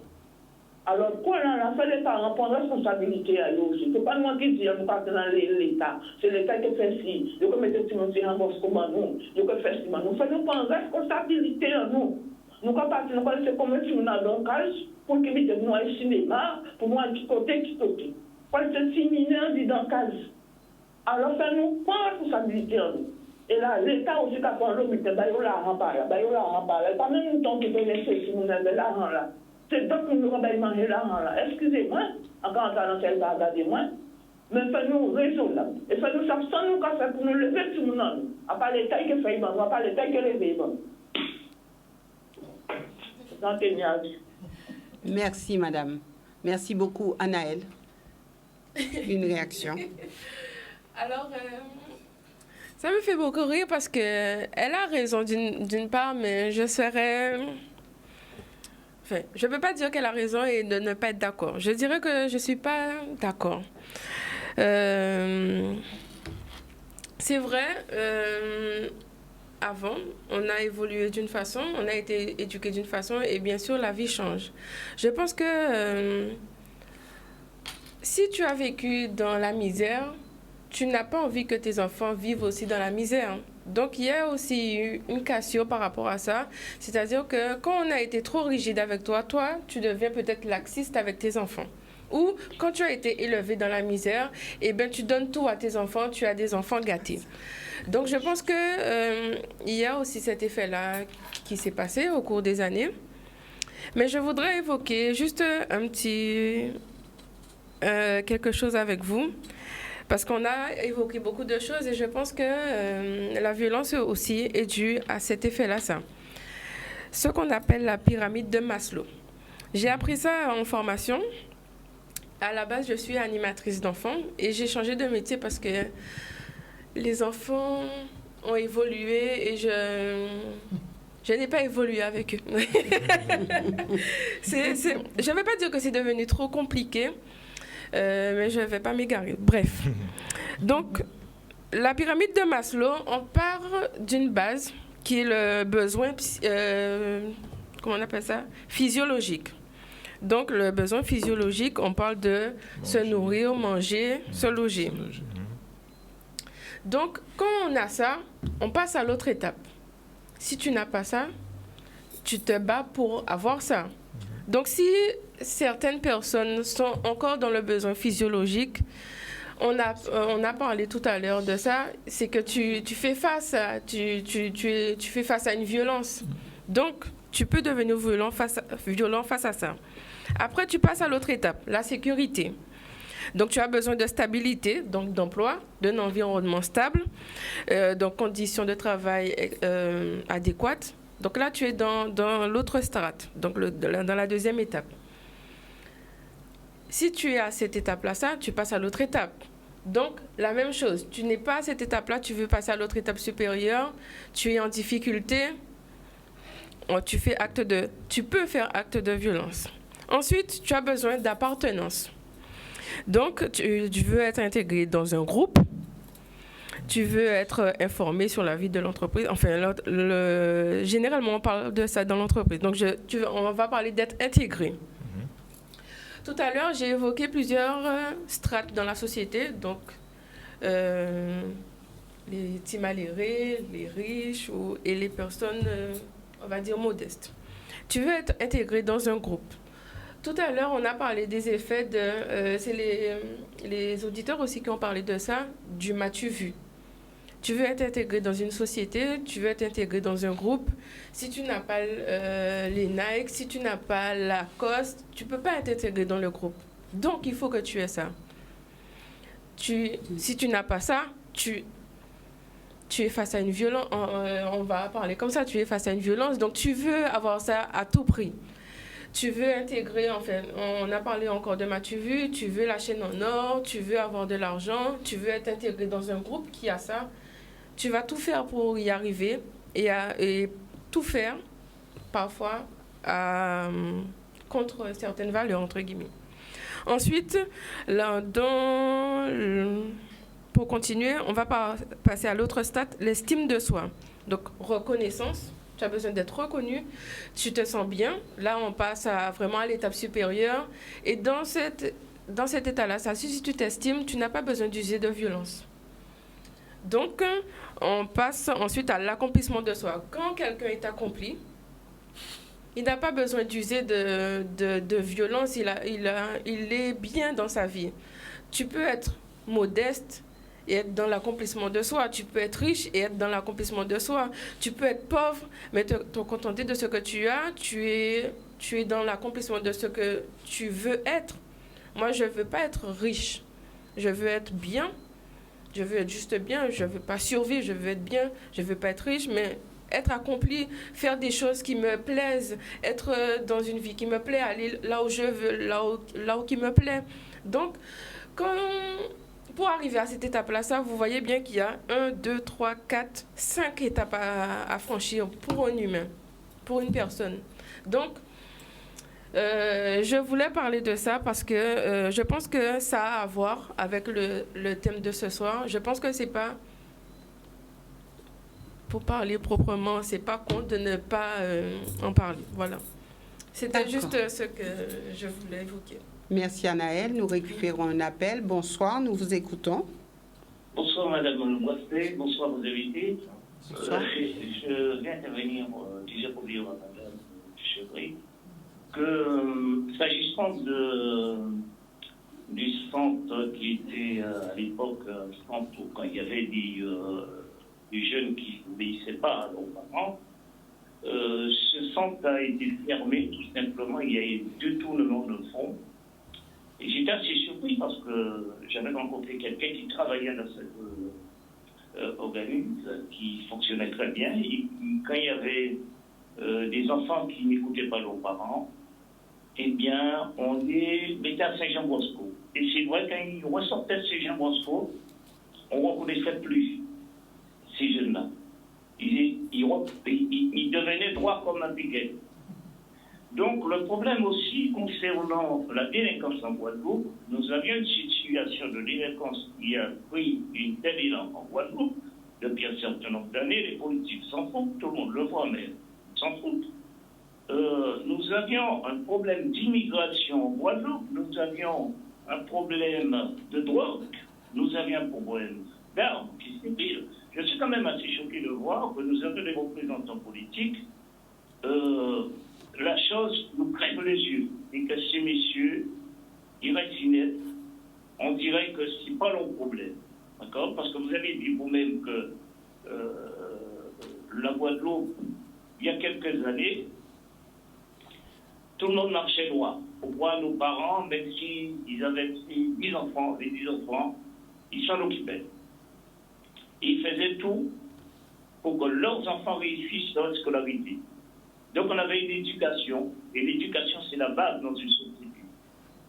Et je pense que les vraies valeurs de notre société, aujourd'hui, on a installé un système qui ne correspond pas au développement de la Guadeloupe, où des gens viennent faire le business, où des gens ont veut faire croire que la Guadeloupe est un île de l'eau, et c'est le peuple guadeloupéen aujourd'hui qui en paye les conséquences, avec tout ce que cela comporte. Je dirais même, dans chaque commune, il faudrait créer une milice pour pouvoir que le Guadeloupéen, qui est fier d'être Guadeloupéen, prenne conscience que c'est son pays qui est dans une situation extrêmement grave. Et si nous faisons rien pour cela, croyez-moi que ce qui se passe aujourd'hui dans certains pays de la Caraïbe, il sera pire chez nous. C'est tout ce que j'avais à dire. Merci beaucoup de m'avoir écouté. Très bonne soirée à vous. Merci monsieur, très bonne soirée. Maintenant, nous ferons un tour de table. Alors, vous avez l'adresse mail qui s'affiche sur l'écran de votre téléviseur. Que les choses soient dites, @gmail.com. Donc, si vous voulez réagir au niveau des émissions, vous avez aussi des suggestions au niveau des thèmes. Si vous avez des petites vidéos, vous pourrez aussi les envoyer et pour que nous puissions vraiment nous coller au plus près de la réalité de notre territoire. Donc, un tour de plateau rapide et puis une réponse rapide, je dis bien, comment contrer la violence dans une société en souffrance. Et puis je débuterai avec Anaëlle et nous ferons rapidement un tour de plateau. Alors, pour faire court, comment endiguer la violence? Donc on a parlé d'éducation, de mettre les moyens qu'il faut dans l'éducation scolaire, mais l'éducation aussi des parents. Comment endiguer la violence? Mettre les moyens de prévention et de répression pour pouvoir endiguer cette violence. Parce qu'on a vu sur la petite vidéo, pour marquer les balles, c'était les douilles. On n'a pas de petites planchettes numérotées, on fait avec des canettes. Donc c'est pour vous montrer le manque de moyens que les services de l'ordre ont. Donc s'ils en ont là, force de l'ordre, prévention aussi est égale le manque de moyens. Enfin bon. Donc je pense aussi qu'il faut aussi faire de la pédagogie. Donc connaître son histoire, on en a parlé.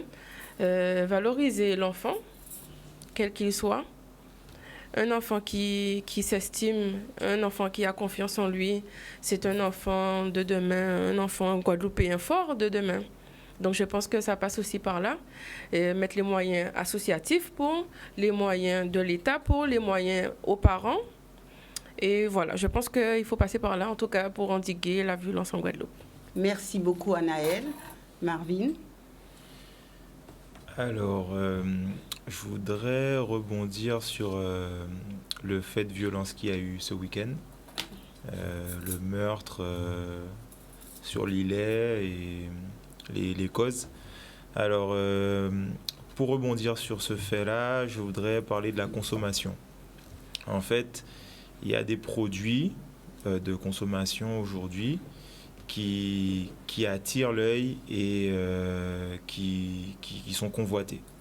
Donc, par exemple, la chaîne en or, c'est quelque chose dont on pourrait se passer et qui pourrait régler beaucoup de problèmes. Parce qu'il faut savoir qu'avoir une chaîne en or aujourd'hui en Guadeloupe, une chaîne, quand je dis une chaîne en or, c'est pas une petite chaîne, une chaînette, hein.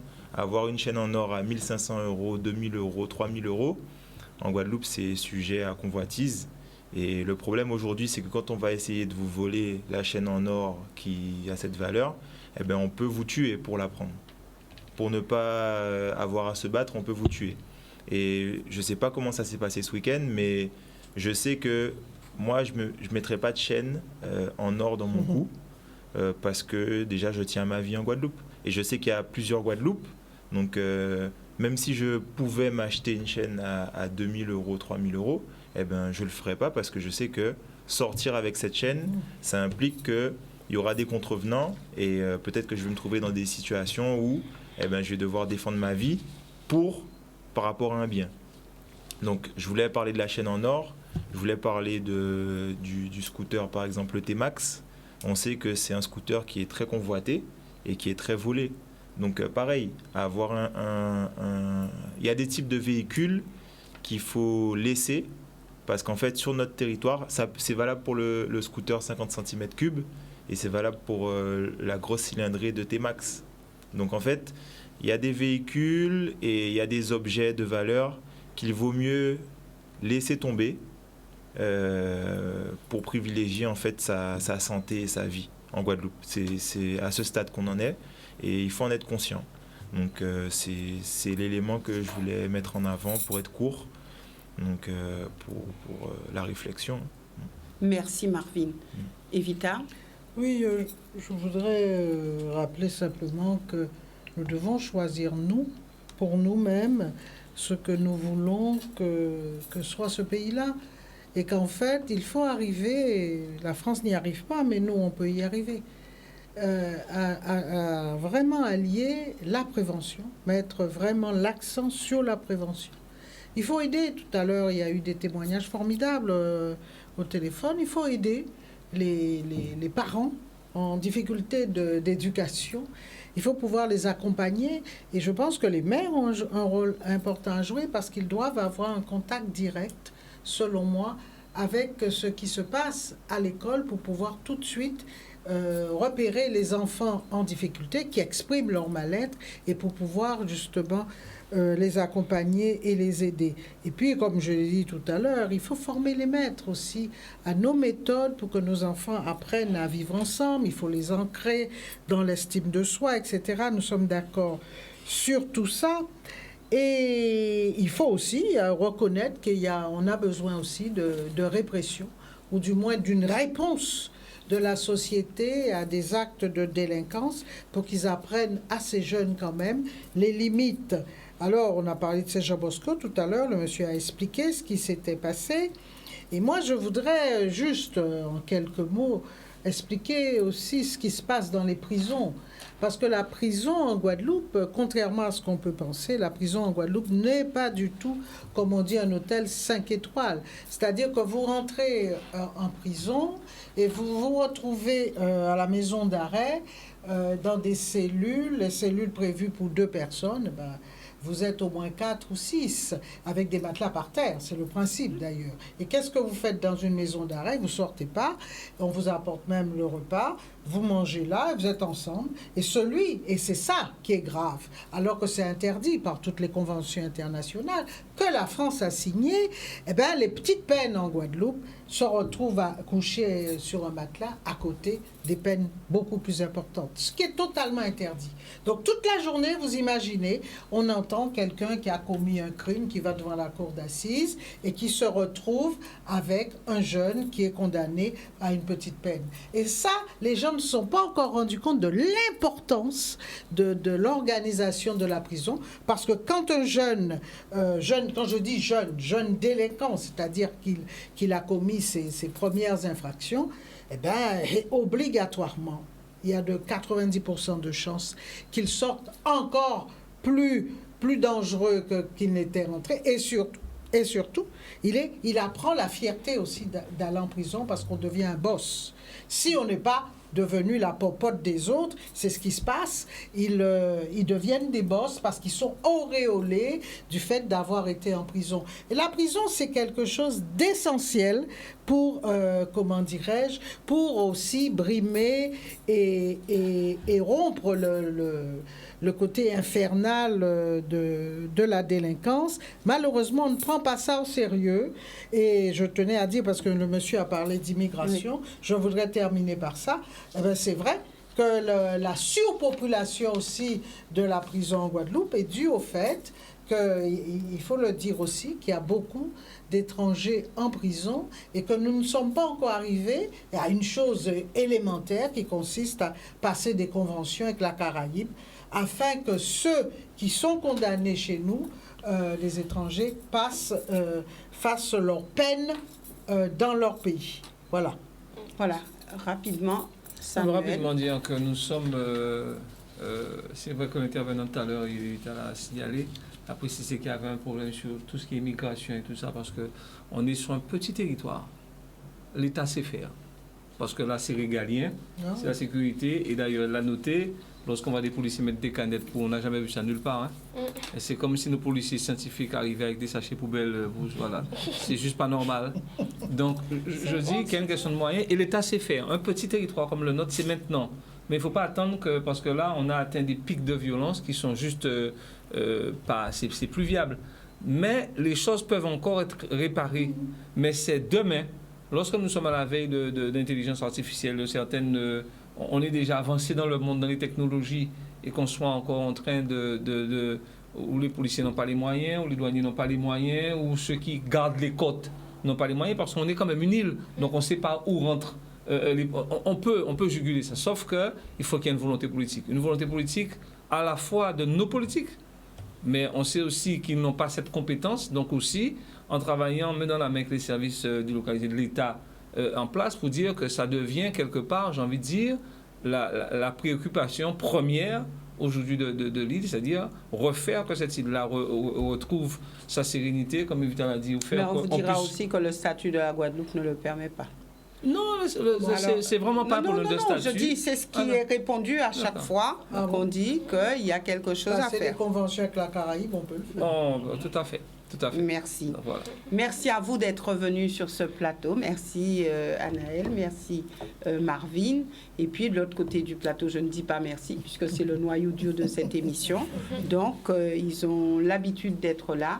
En tout cas, merci aussi à vous téléspectateurs de suivre régulièrement cette émission. Je sais qu'il y a des amoureux de que les choses soient dites. Il m'a été reproché de ne pas avancer les thématiques à l'avance. Mais bon, c'est toujours une surprise. Et puis, vous savez, au fil des jours, les choses se peaufinent. Donc, restez à l'écoute tous les mercredis et vous ne serez pas déçus. En tout cas, ce sont des sujets qui vous préoccupent, vous, Guadeloupéens, et ça va bien plus loin que ça. En tout cas, nous n'avons pas l'ambition d'avoir, comme je le dis, le monopole des solutions ou le monopole du bon sens, mais c'est la contribution de tout un chacun qui fera avancer notre Guadeloupe. Merci à tous et très bonne soirée.